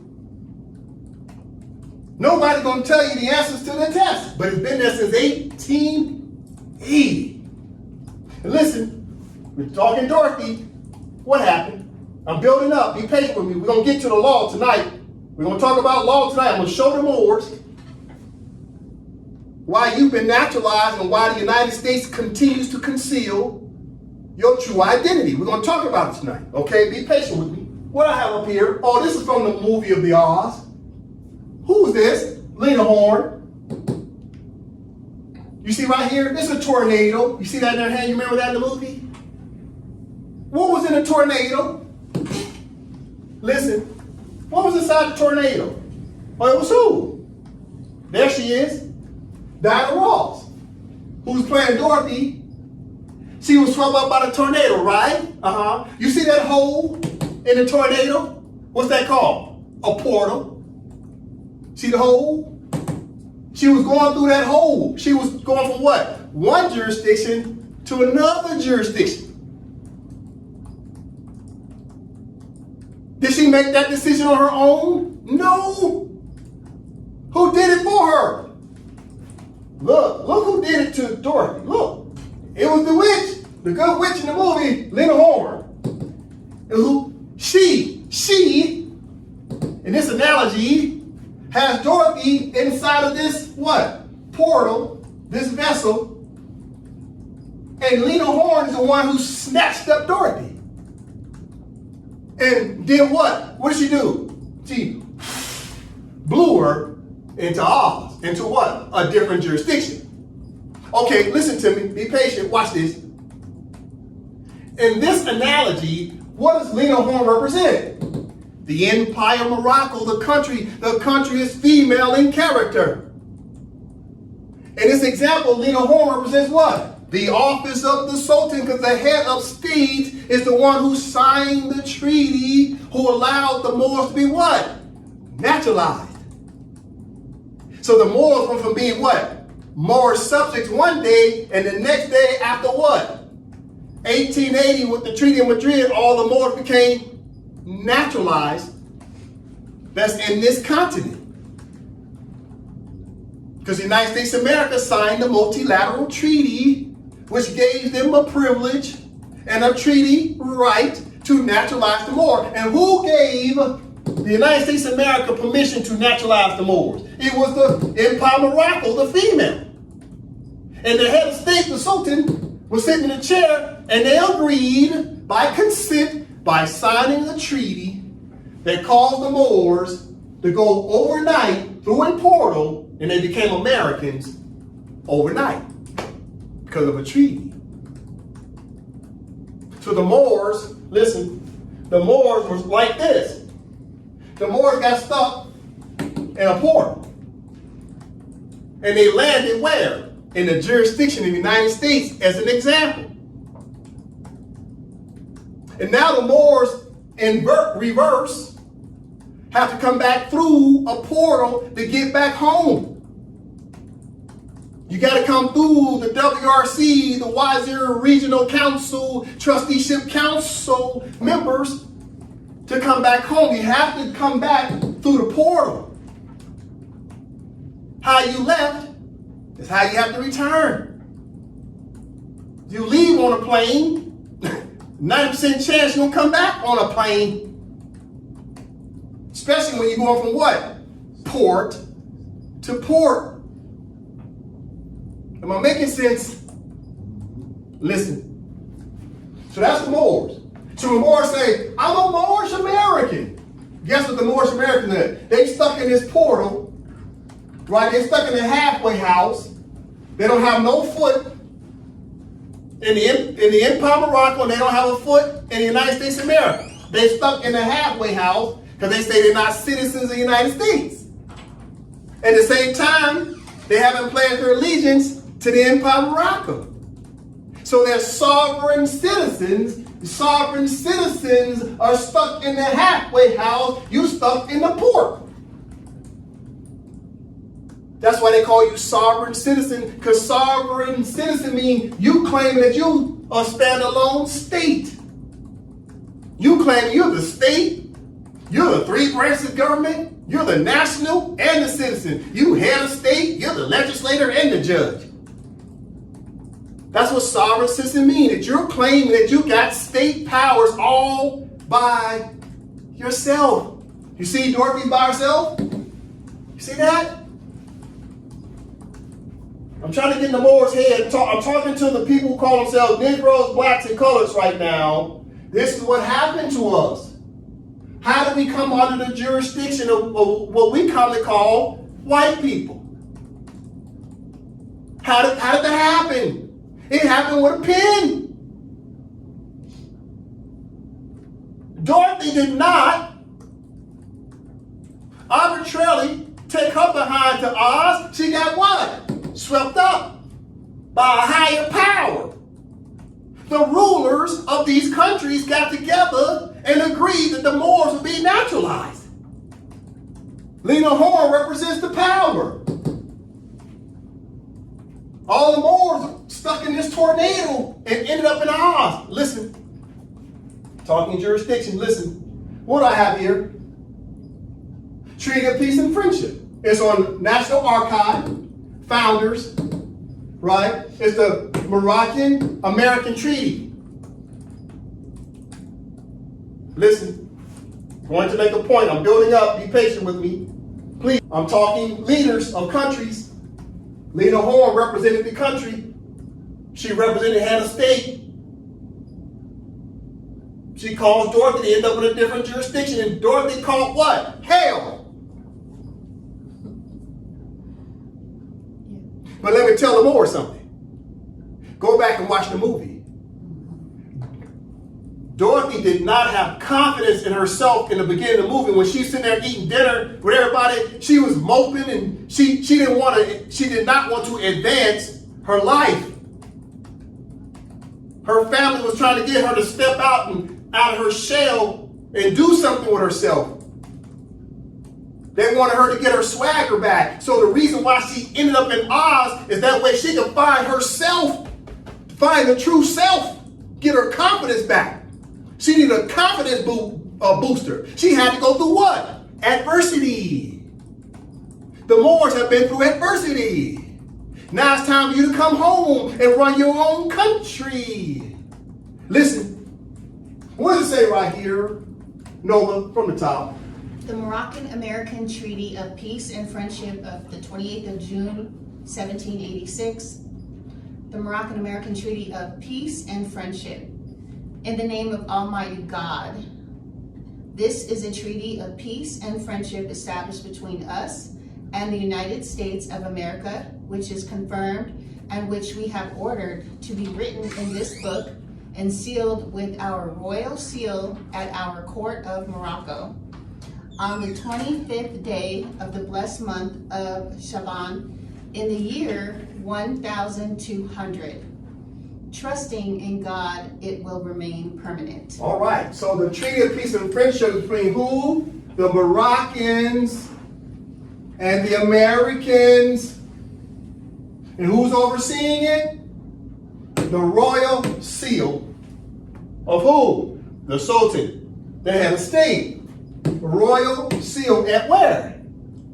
At the court. Court of what? Morocco. What Morocco? Empire Morocco. That must be understood. Proper party name. There was no Kingdom of Morocco in 1786. Listen, why do I have this highlighted?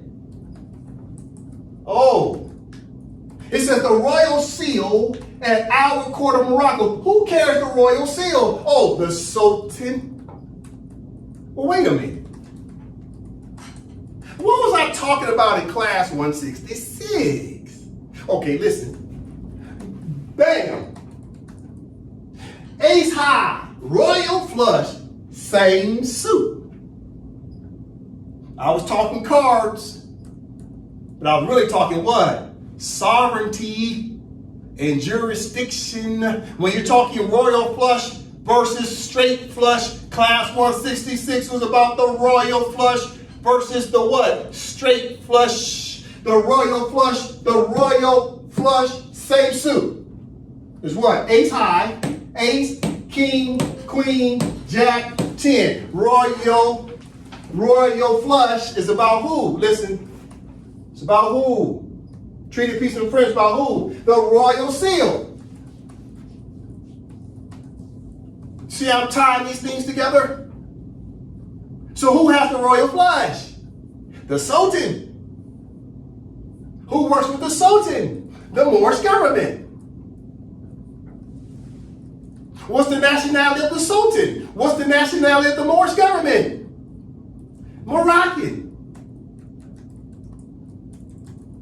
Listen, so it's all about these treaties. Remember I told you that. Listen, number one, royal flush, because we're talking to Sultan. The Sultan's back. The office of Sultan has been reinstated since 2024. Listen, royal flush requires what? Same suit. Meaning what? Same family. Number one, Moroccan Empire of Morocco's Constitution, 2024. That's the ace. Number two, Moroccan Act Adversaries of 1906. That's the king. Number three, Moroccan Madrid Convention of 1880. That's the queen. Listen, number four, Moroccan Treaty of Peace and Friendship of 1836. That's the jack. Listen, number five, Moroccan Treaty of Peace and Friendship of 1786. That's the 10. Same suit. Moroccan. Spades. It's about what? The royal flush. It's all about what? The Sultan, the Moorish government, the Empire of Morocco, and the nationality of what? Moroccan. Listen, didn't it say something about a royal seal? Treaty of Peace and Friendship, royal seal. At what? At our court of what? Consular court, the royal seal. Oh, the Sultan needs a royal seal? Okay, listen. Bam. This is the seal of the Sultan. Who's the Sultan? Abdul Al-Kabir. His Majesty Sultan, Empire Morocco, and that's his royal seal. He puts that on his documents. You're looking at the royal seal of the Sultan of the Empire of Morocco. Let's go back to the treaty. Royal seal. Let's go back to your royal flush. Royal flush. You got to see how these things are tying together. You cannot enforce law without your head of state. And the head of state must be a part of a state. And this is why we have the royal flush as Moors. Because we got who? The Sultan. Listen, it'll make sense of all this. Just be patient with me. If we're talking royal flush, we're talking royal seal, we're talking Sultan, we're talking Moorish government of the Empire of Morocco, right? You need all 5 cards to win. But we're talking what? Sovereignty and what? Jurisdiction. Follow me. Let's take it to the board. Who's the original sovereign state? That's a question. Let's read it again. Who's the original sovereign state? Is it the Empire of Morocco or the United States of America? Well, it's the Empire of Morocco. That's an easy question. It's a rhetorical question. The United States of America is barely 250 years old since 1776. Number 2, who has subject matter jurisdiction? That's a question. Is it the Empire of Morocco or the United States of America? Well, I'm going to answer that tonight through a case called France versus the United States of America of 1952. Number 3, what's the nationality of the parties? Parties of what? Treaties is what? Moroccans and Americans. Number 4, what's the nationality of the judges? The judges of what? Of the treaties. It says what? Moroccan judge or American judge? Well, I already answered that for you. Let's go back to the Treaty of Peace and Friendship. It says what? The royal seal and our court of what? Morocco. So it's Moroccan judges. So let's read again. What's the nationality of the judges? Moroccan judge or American judge? Well, the treaty said they're Moroccan judges. Number 5, which rule of law is permissible? Is it Moroccan law or American law? Well, if the judges are Moroccans and the treaties are based in Morocco, then who has the jurisdiction? Morocco. Therefore, it's Moroccan law has the rule of law. So when he's talking rule of law, you say what? Which law rules? Is what? Moroccan law and not American law, because the United States of America is where? In Morocco. Listen. Number 6, which court can hear the merits? What's the merits? That's the evidence, as well as what? Legal arguments standing in front of a judge. We're talking jurisdiction. Merits mean what judge can listen to what?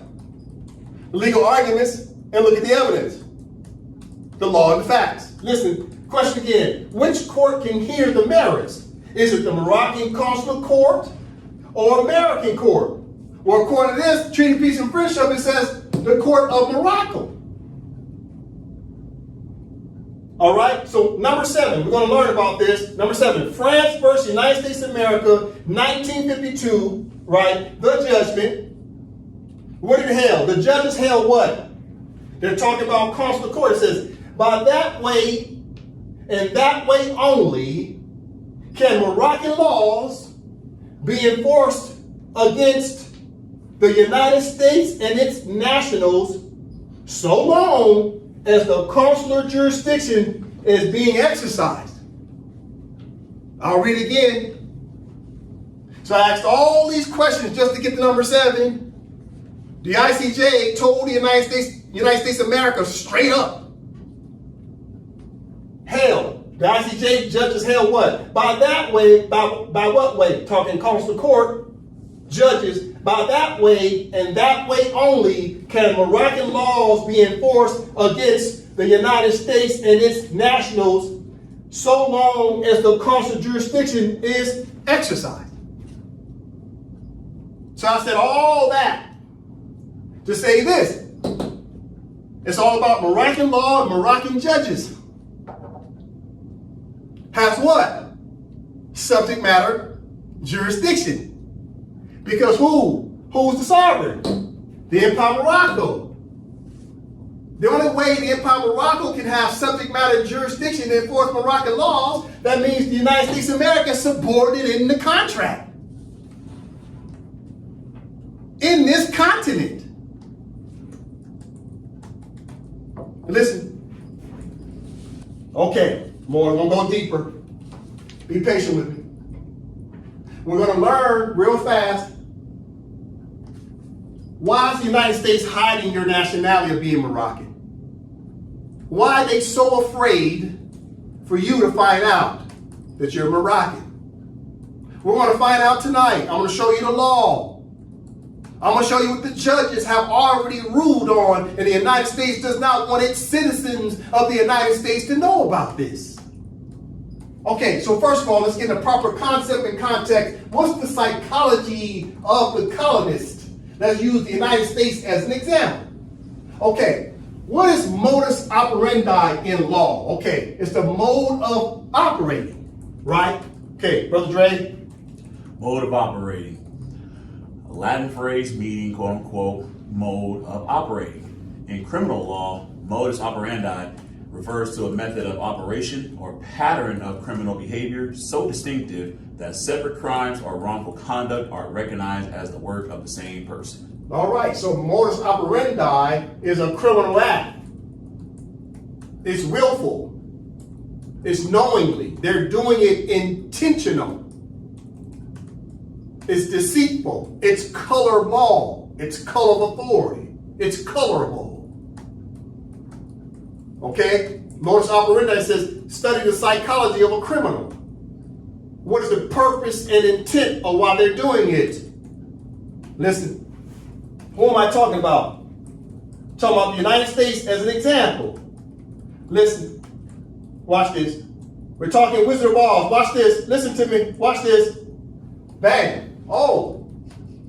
Oh. Wait a minute. Oh. The wizard keeps pulling the curtain back. Oh, the curtain got pulled back on the wizard. He's trying to pull it back so he can do what? Conceal what he's been doing. So he keeps pulling the curtain back. He doesn't want you to know. He says, pay no attention to that man behind the curtain. Because once he gets exposed, the game is over. You see what color everything is? Green. Green represents what? That's Venus.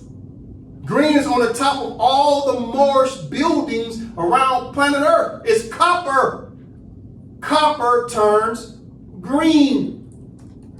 The copper-colored people, pennies, if you have a copper penny, it turns green after so many years. If it's copper, it turns green. The roofs of all these Capitol buildings used to be green. Why? Because it was old. It was copper on top of the Moorish buildings because it did what? It was a conductor of electricity. So you see that clock? Look at that clock. He knows the clock is ticking. He's running out of time. But the only way he can maintain his power is keep pulling the curtain back, saying, pay no attention to that man behind the curtain. So what did he do? He paid off a bunch of people to stay quiet. He started giving everybody what? Federal grant money to stay quiet. But he knows his time is up because he's been exposed. Who is that? That's the wizard. But who does the wizard really represent? The colonists and obstructionists. Who are the obstructionists? The global bankers, all the shareholders of all these corporations. They don't want the Moors to find out that they're Moors because the United States of America and the other European countries owes taxes to the Empire Morocco, which means the Moorish government is going to cut into what? Their profits.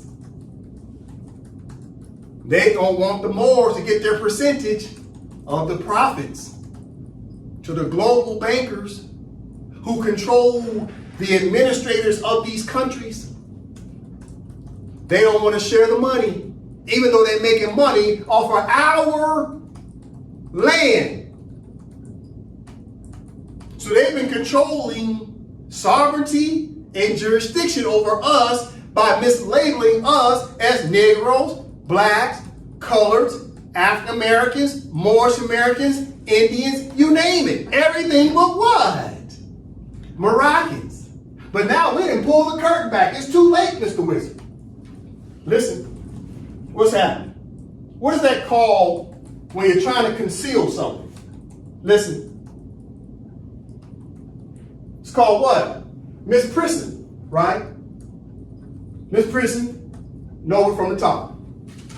Misprision, noun, law, the deliberate concealment of one's knowledge of a treasonable act or a felony. Read it again. Misprision, a noun, law, the deliberate concealment of one's knowledge of a treasonable act or a felony. So the modus operandi of the colonists is to hide, first of all, their identity, because they call themselves white, and there's no such thing as white as a nationality. And then they hide everybody else's identity by putting them under what? A crayon status. They called you black. They called you brown. They called you yellow. They call you red. It's the 5 crayons. The 5 crayon family. White, black, red, brown, yellow. You guys see what's happening? So, on the misprision, it's about law, it's about the deliberate, see that's willful, that's knowingly, what? Concealment, what are they concealing? The Moors' true nationality. Because they want to say Moroccan nationality is what? Obsolete. See, they told on themselves. They're concealing your nationality. And told you that you're American. And you're not. You've been adopted as American. Your true nationality is Moroccan. Listen, so it's about deliberate concealment of one's knowledge of a treasonable act or what? A felony. A felony is like what? A human rights violation. That's a crime. All right, so this is what they're doing. This is what the wizard's doing. Listen, what's another thing they're doing? It's called what? Malfeasance. Know it from the top. Malfeasance, noun, law, wrongdoing, especially by a public official. Pause. Read it again. Malfeasance, noun, law, wrongdoing, especially by a public official. The mayor was accused of malfeasance. Similar are deceit, deception, duplicity, lying, falseness, falsity, falsehood, untruthfulness, fraud, fraudulence, sharp practice, cheating, chicanery, cunning, trickery, and artifice. Right. So malfeasance is about falsehood. They're deliberately lying to the Moors and calling them Negro, blacks, and colors. They're deliberately lying to the Moors and calling them what? African Americans. Then we turn around and call ourselves all kind of ridiculous names. Now remember, the wizard, he looks European, but guess what happened? In the Wizard of Oz, wasn't there a brother in the Wizard of Oz as well? Didn't Richard Pryor play the wizard as well? So our own people are doing this to us too. They're taking the payoff to stay quiet So don't just blame this on so-called white people. It's so-called black people doing this to us as well, hiding our true nationality. And our nationality is not Moorish American. Our nationality is Moroccan. Even Noble Drew Ali said, what? We're descendants of who? Moroccans. You're being deceived by everybody else. Listen. So, taking my time. So the modus operandi of colonists is to conceal your nationality. That's a criminal act. Because they know you've always had the right to come back home and pledge allegiance to your own mother. Listen. Okay, let's start to prove why the United States is hiding your nationality. This is why. I'm going to prove it. Okay, what do we have up here? Dre from the top. International Court of Justice, reports of judgments, advisory opinions, and orders. Case concerning the rights of nationals of the United States of America in Morocco. France versus the United States of America. Judgment of August 27, 1952. So this is the first page of the judgment. I'm talking to all the Negro, blacks, and coloreds. You got to look this up. I'm talking to people call themselves African American and Moorish American. You got to look this up. I'm talking to people call themselves Indian and everything else. You got to look this up.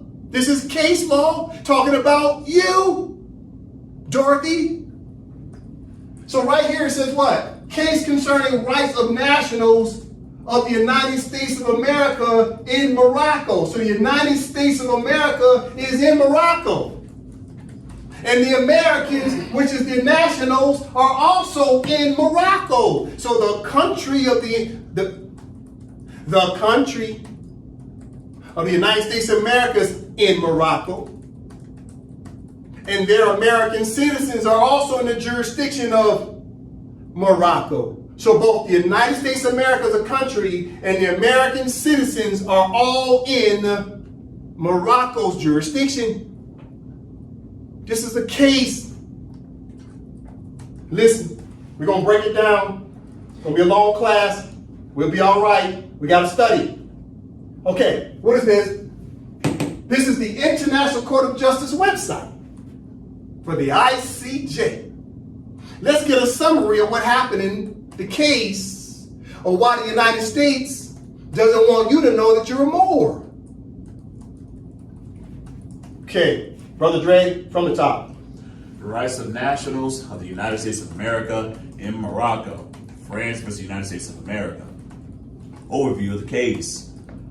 By a decree of 30 December 1948, the French authorities in the Moroccan Protectorate imposed a system of license control in respect of imports not involving an official allocation of currency, and limited these imports to a number of products indispensable to the Moroccan economy. The United States maintained that this measure affected its rights under treaties with Morocco and contended that, in accordance with these treaties and with the General Act of Algeciras of 1906, no Moroccan law or regulation could be applied to its nationals in Morocco without its previous consent. In its judgment of 27 August 1952, the court held that the import controls were contrary to the treaty between the United States and Morocco of 1836 and the General Act of Algeciras, since they involved discrimination in favor of France against the United States. The court then considered the extent of the consular jurisdiction of the United States in Morocco and held that the United States was entitled to exercise such jurisdiction in the French zone in all disputes, civil or criminal, between the United States citizens or persons protected by the United States. It was also entitled to exercise such jurisdiction to the extent required by the relevant provisions of the General Act of Algeciras. The court rejected the contention of the United States that its consular jurisdiction included cases in which only the defendant was a citizen or protege of the United States. It also rejected the claim by the United States that the application to United States citizens of laws and regulations in the French zone of Morocco required the prior assent of the United States government. such assent was required only insofar as the intervention of the consular courts of the United States was necessary for the effective enforcement of such laws or regulations with respect to United States citizens. The court rejected a counterclaim by the United States that its nationals in Morocco were entitled to immunity from taxation. It also dealt with the question of the valuation of imports by the Moroccan customs authorities. All right, thank you very much. So what's this case about? Well, France from the year 1912 until 1956 was given the power to oversee the entire empire Morocco. Who gave France, the country of France, the power to oversee the entire Moorish Empire? It was the Sultan of Morocco with his pen. In 1912, the Sultan allowed France to act as a power of attorney over the entire empire Morocco. From 1912 until 1956, for 44 years, France ran the empire of Morocco. So in this case of 1952, France was arguing with the United States of America about what? Taxes. France was trying to collect the taxes from the United States of America on behalf of who? The Sultan and the Empire of Morocco. But unfortunately, France was cheating because France, as a colonial power or European power, was sitting on this side of the table with the Sultan, while simultaneously France was also one of the signatory powers to the treaties, and they were supposed to be treated equally with the other Europeans. So France was sitting on this side of the table with the Europeans and sitting on this side of the table with the Sultan. It was a conflict of interest. So France took the United States of America to court on behalf of who? The Sultan and the Empire of Morocco. And the United States was saying, well, we don't owe taxes. Do we really owe taxes to the Empire of Morocco? And the ICJ said what? Yes. Then the United States said, well, don't we still have jurisdiction over these Moors? And the ICJ said, no. Then they said, but since these Moors haven't woke up to call themselves Moroccans and they haven't pledged their allegiance to the Empire of Morocco, then unfortunately the ICJ turned around and said what? We're going to allow the United States to maintain jurisdiction over these sleeping Moors who keep calling themselves Negroes, blacks, coloreds, African Americans, Moorish Americans, and Indians. And until the Moors pledge their allegiance to be Moroccans again, the ICJ said the United States had permission to maintain jurisdiction over the Moors. All right, so this is the brief, right? So in other words, the ICJ rejected the contention of the United States that its consular jurisdiction included cases in which only defendant was a citizen, listen, or protege of the United States. Who's the proteges? The Moors. The Moors under what? A protectorate status because they were adopted. When you're adopted, your new family puts you under what? A protectorate status. So the Moors were proteges. See, they use that word protege to keep from saying the word what? Moor. They don't like saying the word Moor out loud. So they use the code word protege, which means the protected. Okay, listen. The proteges, right? Who are the proteges? Okay. Who are the proteges? There they go. That's the proteges right there. But the proteges are in this status here. Here's the proteges. Protege 1, Protege 2, Protege 3. The United States of America has the proteges under protected status. You got adopted on a naturalization. So they're talking in code because they don't want to say these Moors, so they call you protege. You got to catch it, okay? Listen. Okay. Let's zoom in So the Moors are the proteges. You got to remember that, Moors. This is very important what I'm going over right now. Please, just be patient with me. We got to understand law. They're using code words to talk about Negroes, blacks, and colors. That's the Negro, blacks, and colors. That's the African Americans. That's the Moorish Americans. That's the Indians. That's the Hebrew Israelites. That's everybody who call themselves every name in the book. They list you under this generic word called protege. Because they don't want to say what? More. It's important what I'm sharing with you. Okay, listen. This is the case. We're going to learn why is it they don't want you to know you're more. It's about money. It's about jurisdiction. It's about sovereignty. It's about the triple principle. What's the triple principle? It's about what? Sovereignty and independence of the country. Interior domains, which means you get to maintain your laws and courts. And last but not least, it's about what? Economic liberty without any inequality, which is the money, which means they owe us taxes. And the United States is a federal corporation, and a corporation's number one job is to make revenue. But a corporation has what? Shareholders. And the shareholders do not want to give the Moors their share. Listen. All right. In the case, we're going to go to page 202. All right. Won't take us long. All right. Matter of fact, let's go to page 201. 201, we're going to start with the last sentence of page 201 of the case. We're going to build up, and I'm going to show you why the United States is afraid to tell you that you're a Moor. It's because you have sovereignty. It's because you get to maintain jurisdiction. It's because you're owed taxes. Listen. Okay, Brother Dre, from top. The claim that Moroccan laws are not binding on United States nationals unless assented to by the government of the United States. Pause. Read again. The claim that Moroccan laws are not binding on United States nationals unless assented to by the government of the United States is linked with the regime of capitulations, and it will not be necessary to repeat the considerations which have already been discussed in dealing with consular jurisdiction. There is no provision in any of the treaties which have been under consideration in this case conferring upon the United States any such right.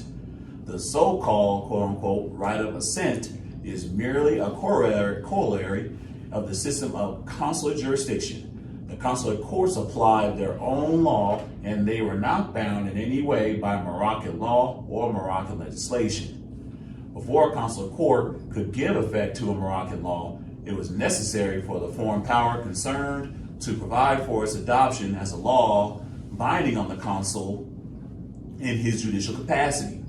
It was the usual practice to do this by embodying it either in the legislation of the foreign state or in ministerial or consular decrees of that state issued in pursuance of delegated powers. The foreign state could have this done, or it could refuse to provide for the enforcement of the law. There was a quote-unquote right of assent only to the extent that the intervention of the consular court was necessary to secure the effective enforcement of a Moroccan law as against the foreign nationals. So, what's this first paragraph about? Well, first of all, the United States was arguing saying, well, Moroccan law is not binding against the Americans unless the Americans give their permission in order to let Moroccan law be binding, enforceable against Americans, meaning they said Moroccan law is moot. It has no force of law. Why was the United States saying Moroccan law had no enforcement? Because the Moorish government wasn't in place in 1952. Only the Moorish government and the Moorish consular court can enforce Moroccan laws. Now, at the time, France was a power of attorney. But guess who France was supposed to be assisting in order to enforce laws against Americans? They were supposed to put the Moors back in their sovereign chairs of the Moorish government again. And they failed to do that. France got greedy and kept all the power to themselves. So right here, it's already telling you something.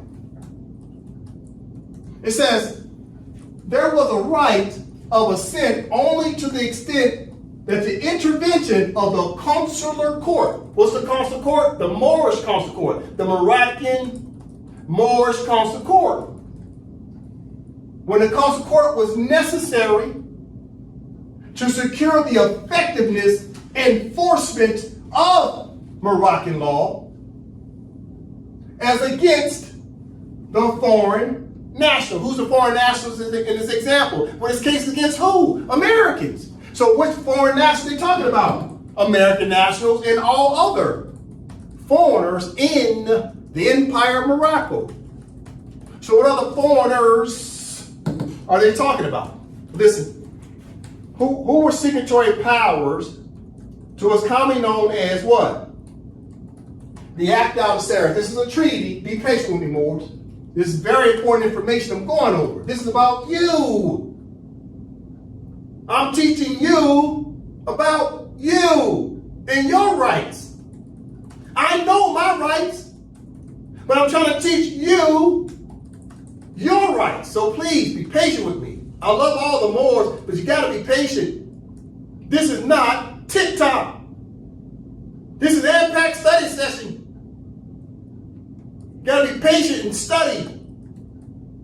Stop with the foolishness of thinking everything comes in 30 seconds or less. We're colonized people. So sit down and pay attention. This is about you. Okay, the General Act of Sarah of 1906 is about the Moorish government and its Majesty the Sultan. It was signed in Algeciras on April 7. Okay, so it's a multilateral treaty about the Moorish government. Okay, who were the signers to the treaty other than the Sultan? Okay, from the top, Brother Joseph. Signatory powers or third state parties to the Multilateral Act of Algeciras of 1906 per intertemporal law. 1. The United States of America. 2. France. 3. Great Britain. 4. Germany. 5. Netherlands. 6. Belgium. 7. All the Russias, 15 states. 8. Austria-Hungary. 9. Sweden. 10. Italy. 11. Portugal. 12. Spain. All these countries are in the Empire of Morocco. All of them. Morocco is an empire. What's the definition of empire?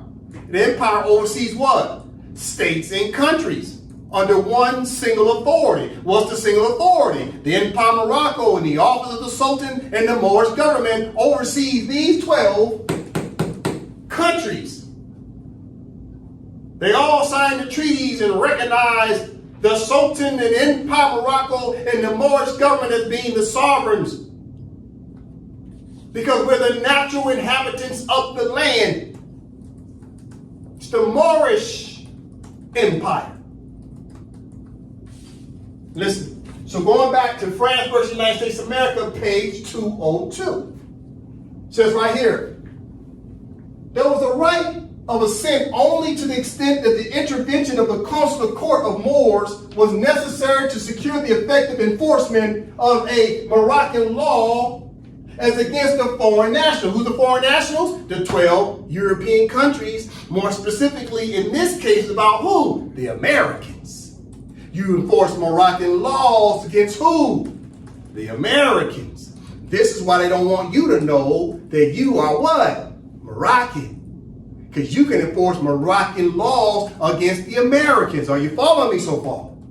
Listen, we're building up. We're building up. We got to level up as a people. Okay, Brother Drake from the top. In the absence of any treaty provisions dealing with this matter, it has been contended that a quote-unquote right of assent can be based on custom, usage, or practice. It is unnecessary to repeat the reasons which have been given for rejecting custom, usage, and practice as a basis for extended consular jurisdiction, and which are largely applicable to the quote-unquote right of assent. It is, however, necessary to point out that the very large number of instances in which Moroccan laws were referred to the United States authorities can readily be explained as a convenient way of ensuring their incorporation in ministerial decrees binding upon the consular courts. In that way, and in that way only, could these laws be made enforceable as against United States nationals, so long as the extended consular jurisdiction was being exercised. Okay, thank you very much. So you see how I have it color coordinated? I'm highlighting certain words in certain sentences in the paragraph for a reason. Remember, I always said what? Words create sentences. Sentences create paragraphs. And paragraphs create contracts. And contracts are binding on the parties to said contract. So these words, these sentences, and this paragraph is binding on the Americans. Well, who's the only people can enforce Moroccan laws against Americans? Only Moroccans can enforce a Moroccan law against Americans. The United States has been rogue because the Moorish government, i.e. the Moroccan nationals, have not been enforcing Moroccan law against the United States. Listen. In the absence of any treaty provisions dealing with this matter, what matter? The question of assent, the United States was saying, well, these Moors got to get our permission in order to make Moroccan law binding against the United States. And the ICJ said, we reject that notion. Why? Because the United States is a signatory power to the treaty. They have already signed the contract which gave the consular court and Moroccan law permission, is permissible to enforce Moroccan law because the United States agreed through all the treaties. And even if there was no treaty, guess what? Moroccan law will still be binding on the United States because the United States of America is still where? In Morocco. So whether it's Moroccan legislation or it's a treaty, both of them are binding on the United States. Both. You flank them. You flank the United States. With a treaty contract or just simply Moroccan law, you flank them. But in the absence of a treaty, you just hit them with Moroccan law. And this is what they're fighting, saying, well, is Moroccan law really binding? And ICJ said, yes, you signed the contract. You're in Morocco, sir. The United States of America is in Morocco. The foolishness for them to say, do we have to buy Moroccan law? And we're in Morocco?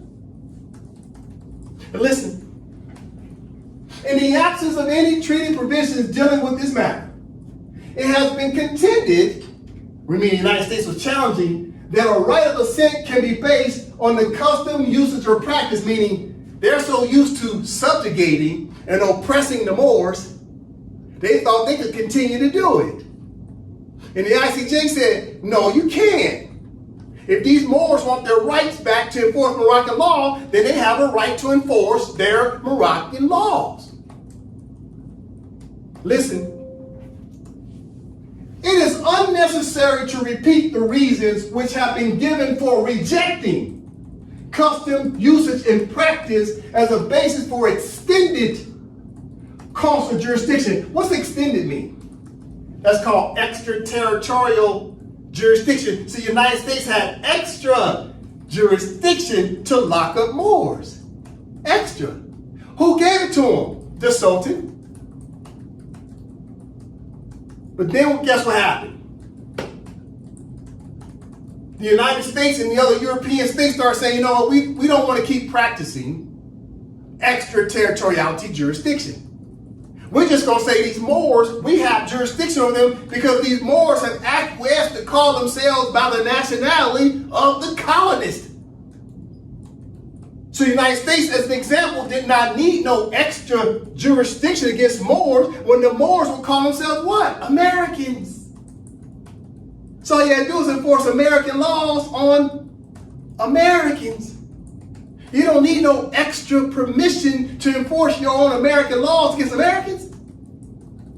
But they needed permission to enforce American laws on who? Moroccans.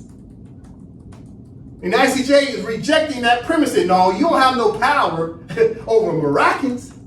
As a matter of fact, Moroccans got power over you. Listen. This is the ICJ talking. It is unnecessary to repeat the reasons which have been given for rejecting custom, usage, and practice of what? Subjugating and oppressing Moors as a basis for extended consular jurisdiction, talking jurisdiction, and which are largely applicable to the right of assent. It is, listen, it's important, it's in green. It is, however, necessary to point out that the very large number of instances in which Moroccan laws were referred to the United States authorities, meaning people kept trying to apply Moroccan laws to the United States, it says, can readily be explained as a convenient way of ensuring their incorporation, meaning how can you make it your Moroccan laws binding? How can you incorporate in the ministerial decrees binding upon the consular court? In other words, the consular court had to settle the legal question of whether what? Moroccan law, where's right here? Moroccan laws can be binding against the United States what? Authorities. See, Moroccan law is binding against the United States authorities. This is why they don't want you to know you're Moroccan. Because Moors have jurisdiction over the United States officials. I'll say it again. Moroccan law has the sovereignty and jurisdiction to enforce our laws against the United States officials, which means we can do what? Pierce their immunities.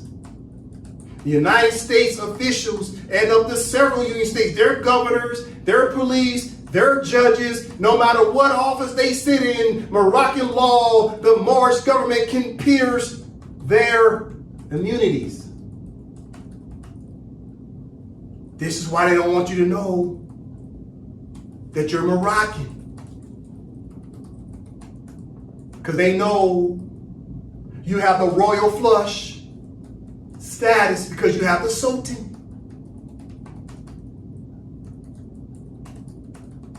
Listen. It is, however, necessary to point out that the very large number of instances in which Moroccan laws were referred to the United States authorities can readily be explained as a convenient way of ensuring their incorporation in ministerial decrees binding upon the consular court, the court. The consular court judges are supposed to enforce Moroccan laws against the Americans. That's what the United States agreed to. That's why they're arguing, because they know they signed the contract and they're trying to weasel their way out of it because they think they have done what? Naturalized the Moors. Say these Moors ain't Moroccans no more. Why we gotta listen to Moroccan law when these Moors are saying they're Americans? Moroccan law is obsolete because Moroccan nationality is obsolete. So why would the United States need to listen to Moroccan law when the Moors are foolishly running around calling themselves Americans and Indians? And the ICJ in 1952 is telling the United States these Moors have jurisdiction over you. Listen. So after the ICJ tells the United States, yeah, these Moors consular court has jurisdiction, and they turn around and double up on it. Watch how the ICJ double up on the word jurisdiction. Watch.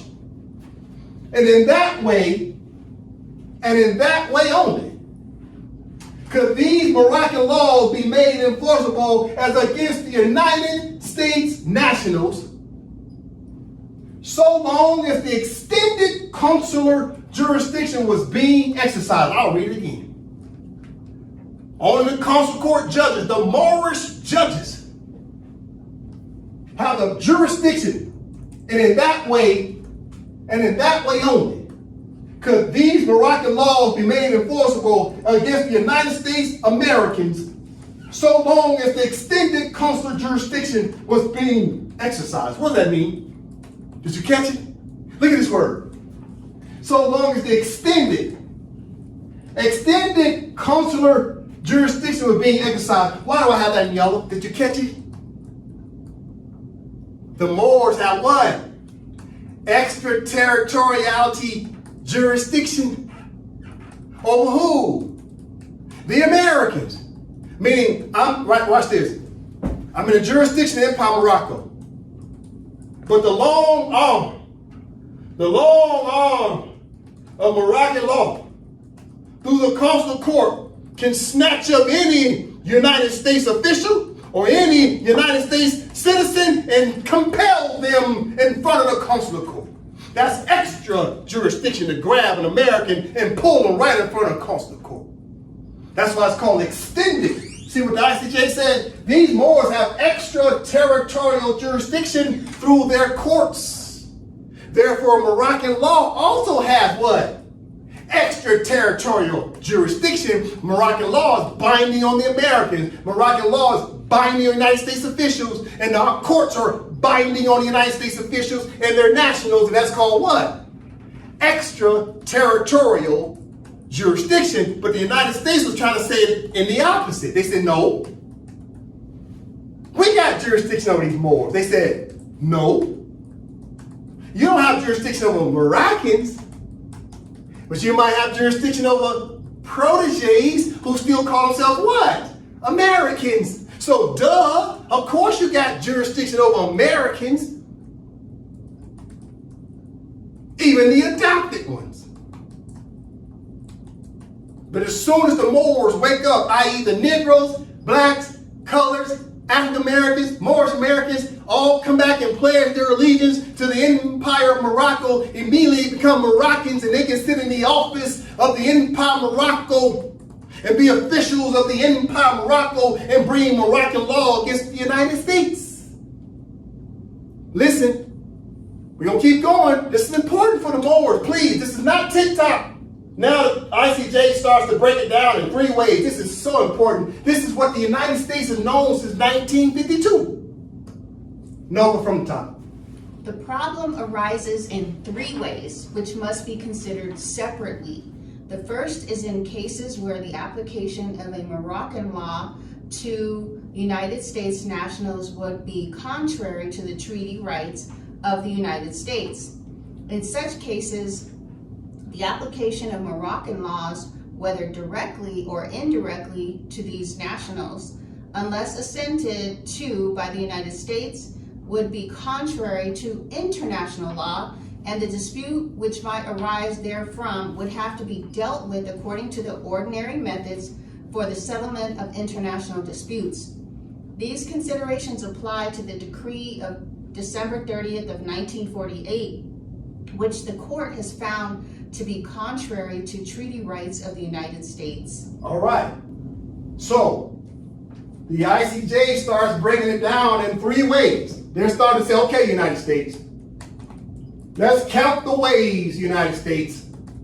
Let's count at least 3 ways, United States, how Moroccan law can be binding on you. And oh, by the way, United States, we're going to tell you 3 ways. We're going to tell you if you got a problem with the Moors, then you can bring your dispute to consular court, and after you go to consular court, then you can finally bring your dispute to the ICJ. But you have to start with the consular court first, because by that way, and that way only, can Moroccan laws be enforceable against the United States authorities and their nationals through what? The consular court first. Then the ICJ second. Then the ICC third. But everything goes through the consular court first. Listen, let's count the ways, United States. I'm talking to you, United States. I'm talking to the citizens of the United States. I'm talking to you, citizens of the United States. This is what your government never wanted you to know. Your government did not want you to know that these people that call themselves black are actually the sovereigns of this land, that they're actually Moors. And the Moors have jurisdiction over the Americans. Because you've forgotten where you came from. You forgot that you're settlers. You've been here since when? 1607, Jamestown. But you didn't establish your constitutions to get get your independence into 1776. It was the Sultan who allowed you to be the United States of America. Great Britain wanted to destroy all of you for being treasonous British subjects. You forgot where you came from. There would be no United States of America if it wasn't for the Sultan, the Empire of Morocco, and what? The Moorish government allowing you to stay in our land as settlers. You've forgotten that. You want to act like you suffer from amnesia, but you don't. You know the truth, but you want to maintain concealment of the Moors' truth. So you act like you don't forgot your own history. You say, oh, I forgot my own history. Oh, that's so convenient. Because see, if you act like you forgot your history, then you can conveniently say you forgot about the Moors' history. Oh, no, that ain't working no more. The game is over. The curtain's pulled back. You shall respect the Empire of Morocco. You shall respect His Majesty Sultan. You shall respect the Moorish government while we continue to enforce Moroccan law and Moroccan treaties through the Consular Court. Pay attention. This the ICJ said in 1952. To who? The United States government. It says the problem arises in three ways. What problem? How Moroccan law can be what? Enforced against the Americans. ICJ can really break it down. And listen, the problem arises in three ways, which must be considered separately. The first is in cases where the application of Moroccan law to the United States nationals would be contrary to the treaty rights of the United States. Well, wait, that means that the Moors are doing something to violate their own treaty. The United States can say, wait, time out. This is a breach of the contract. It's a violation of contract. The Moors are infringing on the treaty. See, the Moors can't break the contract either, of the treaty. So they're trying to tell the United States, look, man, don't worry about it. When the Moors wake up, the Moors still have to abide by their own treaties. Imagine that. You see why the United States has kept their names on the treaties all these years? Because they know when the Moors wake up, the Moors themselves still have to abide by the contract. That's going to save the Americans from the Moors. In case the Moors try to be belligerent, the United States can say, we got a treaty. You Moors got to abide by the treaty as well. So the ICJ is reminding the United States, why y'all tripping, United States? These Moors got to abide by the treaties as well. That's what they're explaining. Listen. The first is in the case where the application of Moroccan law to the United States Americans will be contrary to the treaty rights of the United States. So the United States is in the same contract with the Moors. So the United States can say, hey man, you Moors are breaching the contract we have together. It's a bilateral and multilateral treaties that bind us together. You see? In such cases, what cases? If the Moors are doing something to breach the treaty. In such cases, the application of Moroccan laws, whether directly or indirectly to the American nationals, unless assented to by the United States, will be contrary to international law. The dispute which might arise therefrom would have to be dealt with according to the ordinary methods for the settlement of international law. What are they saying here? If the Moors are breaching treaties, then first you got to take your dispute to Consular Court. If that doesn't work, if the United States does not like the ruling of Consular Court, the ICJ is telling the United States, bring your dispute to who? The ICJ. You see? That's why they're telling them, enforce what? Enforce international law. You see that right there? Tell the United States, look, international law got your back. United States, don't be worried about the Moors. International law is binding on Moors, and international law is binding on Americans if the Americans and Moors are having disputes. You see what's happening? You gotta really see what I'm saying here. The United States is concerned. They worried about you Taliban Moors acting the hell up with your newfound power. No, you're going to sit your behind down because the Empire of Morocco is the competent authority. It's about a treaty of peace and friendship, not about revenge. But the ICJ and the United Nations is telling the United States, if these Moors get out of hand, bring your dispute to consular court first. Let the consular court settle it. But if you don't like the ruling of consular court, bring your case to the ICJ if you think the Moors are breaching what? The treaty. Who enforces the treaty? The charter members. They're the compliance department. But you got to understand the psychology of why the ICJ is starting off with this first. They're trying to assure the United States. Listen, number 2, Brother Dre from the top. The second way in which the problem arises is in cases in which the cooperation of the consular courts is required in order to enforce the Moroccan legislation. In such cases, regardless of whether the application of the legislation would contravene treaty rights, the assent of the United States would be essential to its enforcement by the consular courts. Pause. Read again.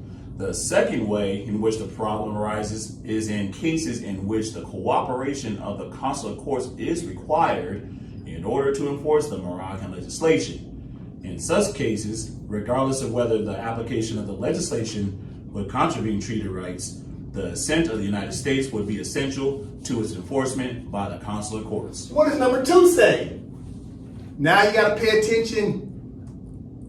Number 2 is separating the distinction between treaties and regular Moroccan legislation that comes from the House members.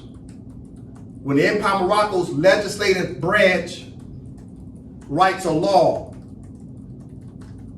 that Moroccan law, if they write it with the intent that is binding on the Americans, that's called Moroccan legislation or Moroccan law. But then you've got treaties where the United States has already signed the treaty, therefore it's binding, it's already set forth, it has principle that both parties already signed the agreement, it already has specific language within it. You see? But if the Moors create Moroccan law, which is legislation, the United States had nothing to do with the legislation we wrote. But we have the power and the authority through the sovereignty of our country to write any Moroccan law that we want that's even binding against the United States. But the treaty is already something the United States already agreed to. You got to know the difference between these two. Treaty, Moroccan law. Watch. So the ICJ is telling the United States, second way, United States, in which the problem arises in the cases in which the cooperation of the consular court is required. So consular court is dealing with what? A dispute, controversy. The second way in which the problem arises in cases in which the cooperation of consular court is required, so consular court has been motioned to come in and break up this dispute between the Empire of Morocco and the United States of America. It's a controversy. Consular court's up here. The Empire of Morocco, the United States of America is down here in their dispute. Consular court's coming in and break it up. Listen, second way in which the problem arises is in cases in which the cooperation of consular court is required in order to enforce Moroccan legislation. Consular court is enforcing Moroccan legislation. Did it say treaty? No. It said Moroccan legislation, which the House members of the Moorish government are creating laws that are binding against the United States. This is why they didn't want you to know you're Moroccan. You get to make the laws. And your courts enforce your laws against the United States and the several union states. I mean, their president, their governors, their attorney generals, their secretary of state, their homeland security personnel, their judges. They never wanted you to know this. Listen. In such cases, what cases? Controversies. In such cases of controversies, regardless, listen. In such cases of controversy, regardless of whether the application of the Moroccan legislation would contravene treaty rights, the assent of the United States will be essential to its enforcement by the consular courts. What does that mean? Regardless. See that word regardless? What is the ICJ telling them? Look, United States, if the Moors write some legislation that violates the treaty, then regardless, United States, you have to abide by that law, the legislation, listen, or what? Bring it to what? The consular court, so that the law can either be enforced, so the consular court can say whether that Moroccan legislation is what? A violation of the treaty or not. So in other words, the United States has to adhere to that Moroccan law, that legislation, or they got to go to the consular court and challenge it. Other than that, they have to adhere to it. But they can't say, we ain't adhering to it. We ain't doing nothing. No, that's not the way it works. That Moroccan law is still binding until you challenge it through the consular court, to let the consular court do what? Overrule, strike, supersede, or preempt that Moroccan law. Said no, AMPAC Morocco, that law breaches the treaty. Therefore, AMPAC Morocco is in violation of the treaty. And the judges, the consular court, will strike it and throw it out. But if the United States don't come to the consular court to challenge it, that Moroccan law is binding on the United States, and they have to adhere to it until they challenge it. You see what's happening? This the ICJ is telling the United States. You have to adhere to treaties, the Moroccan law, or you got to challenge it through the consular court. Listen, number 3, Dred. The third way in which the problem arises is in cases where the application to United States nationals, otherwise than by enforcement through the consular courts, of Moroccan laws which do not violate any treaty rights of the United States is in question. In such cases, the assent of the United States authorities is not required. Read it again. The third way in which the problem arises is in cases where the application to United States nationals, otherwise than by enforcement through the consular courts, of Moroccan laws which do not violate any treaty rights of the United States is in question. In such cases, the assent of the United States authorities is not required. You see? Okay. How do I count the ways? 1, 2, 3. They broke down 3 basic themes to the United States because the United States is concerned that when these Moors wake up, now the United States found out they can't maintain extraterritoriality jurisdiction. They can't maintain colonialism. They can't maintain a regime of capitulation. They can't maintain imperialism. They can't maintain bigotry. And they can't maintain hegemony. What's the only thing they can do is bring their problems to the consular court. And who sits in consular court? Me!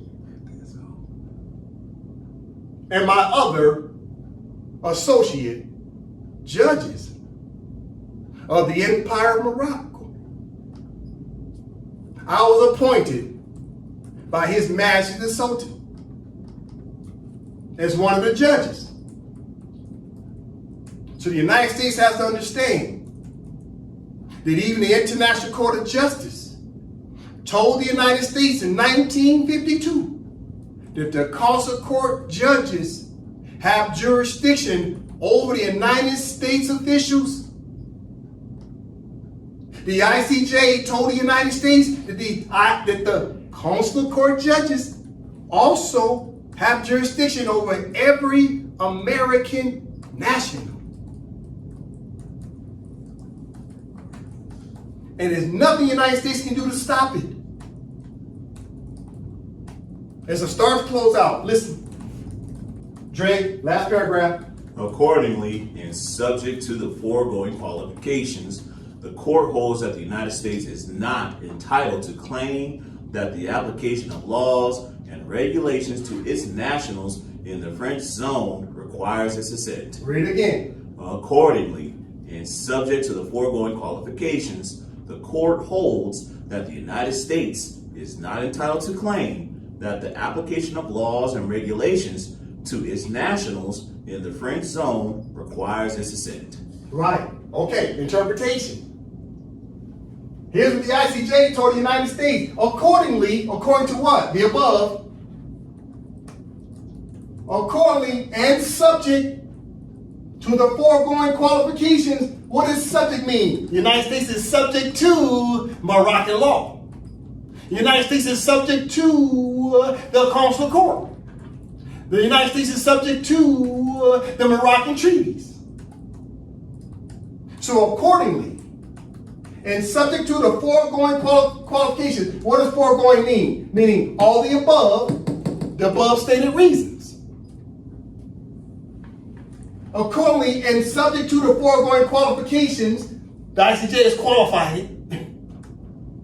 The ICJ court holds that the United States is not entitled to claim that the application of Moroccan laws and Moroccan regulations to its American nationals in the French zone requires its permission. Now, what's the French zone? That's the Empire of Morocco, because at the time, France was the power of attorney. They were just speaking on the Moors' behalf. So it will read like this. Accordingly, and subject to the foregoing qualifications, the International Court of Justice holds that the United States of America is not entitled to claim that the application of Moroccan laws and Moroccan regulations to its American nationals in the Empire of Morocco requires its permission. We don't need their permission to enforce Moroccan laws and Moroccan treaties. We don't need their permission to bring them into our consular court. All we need to do is what? Just do. Just act.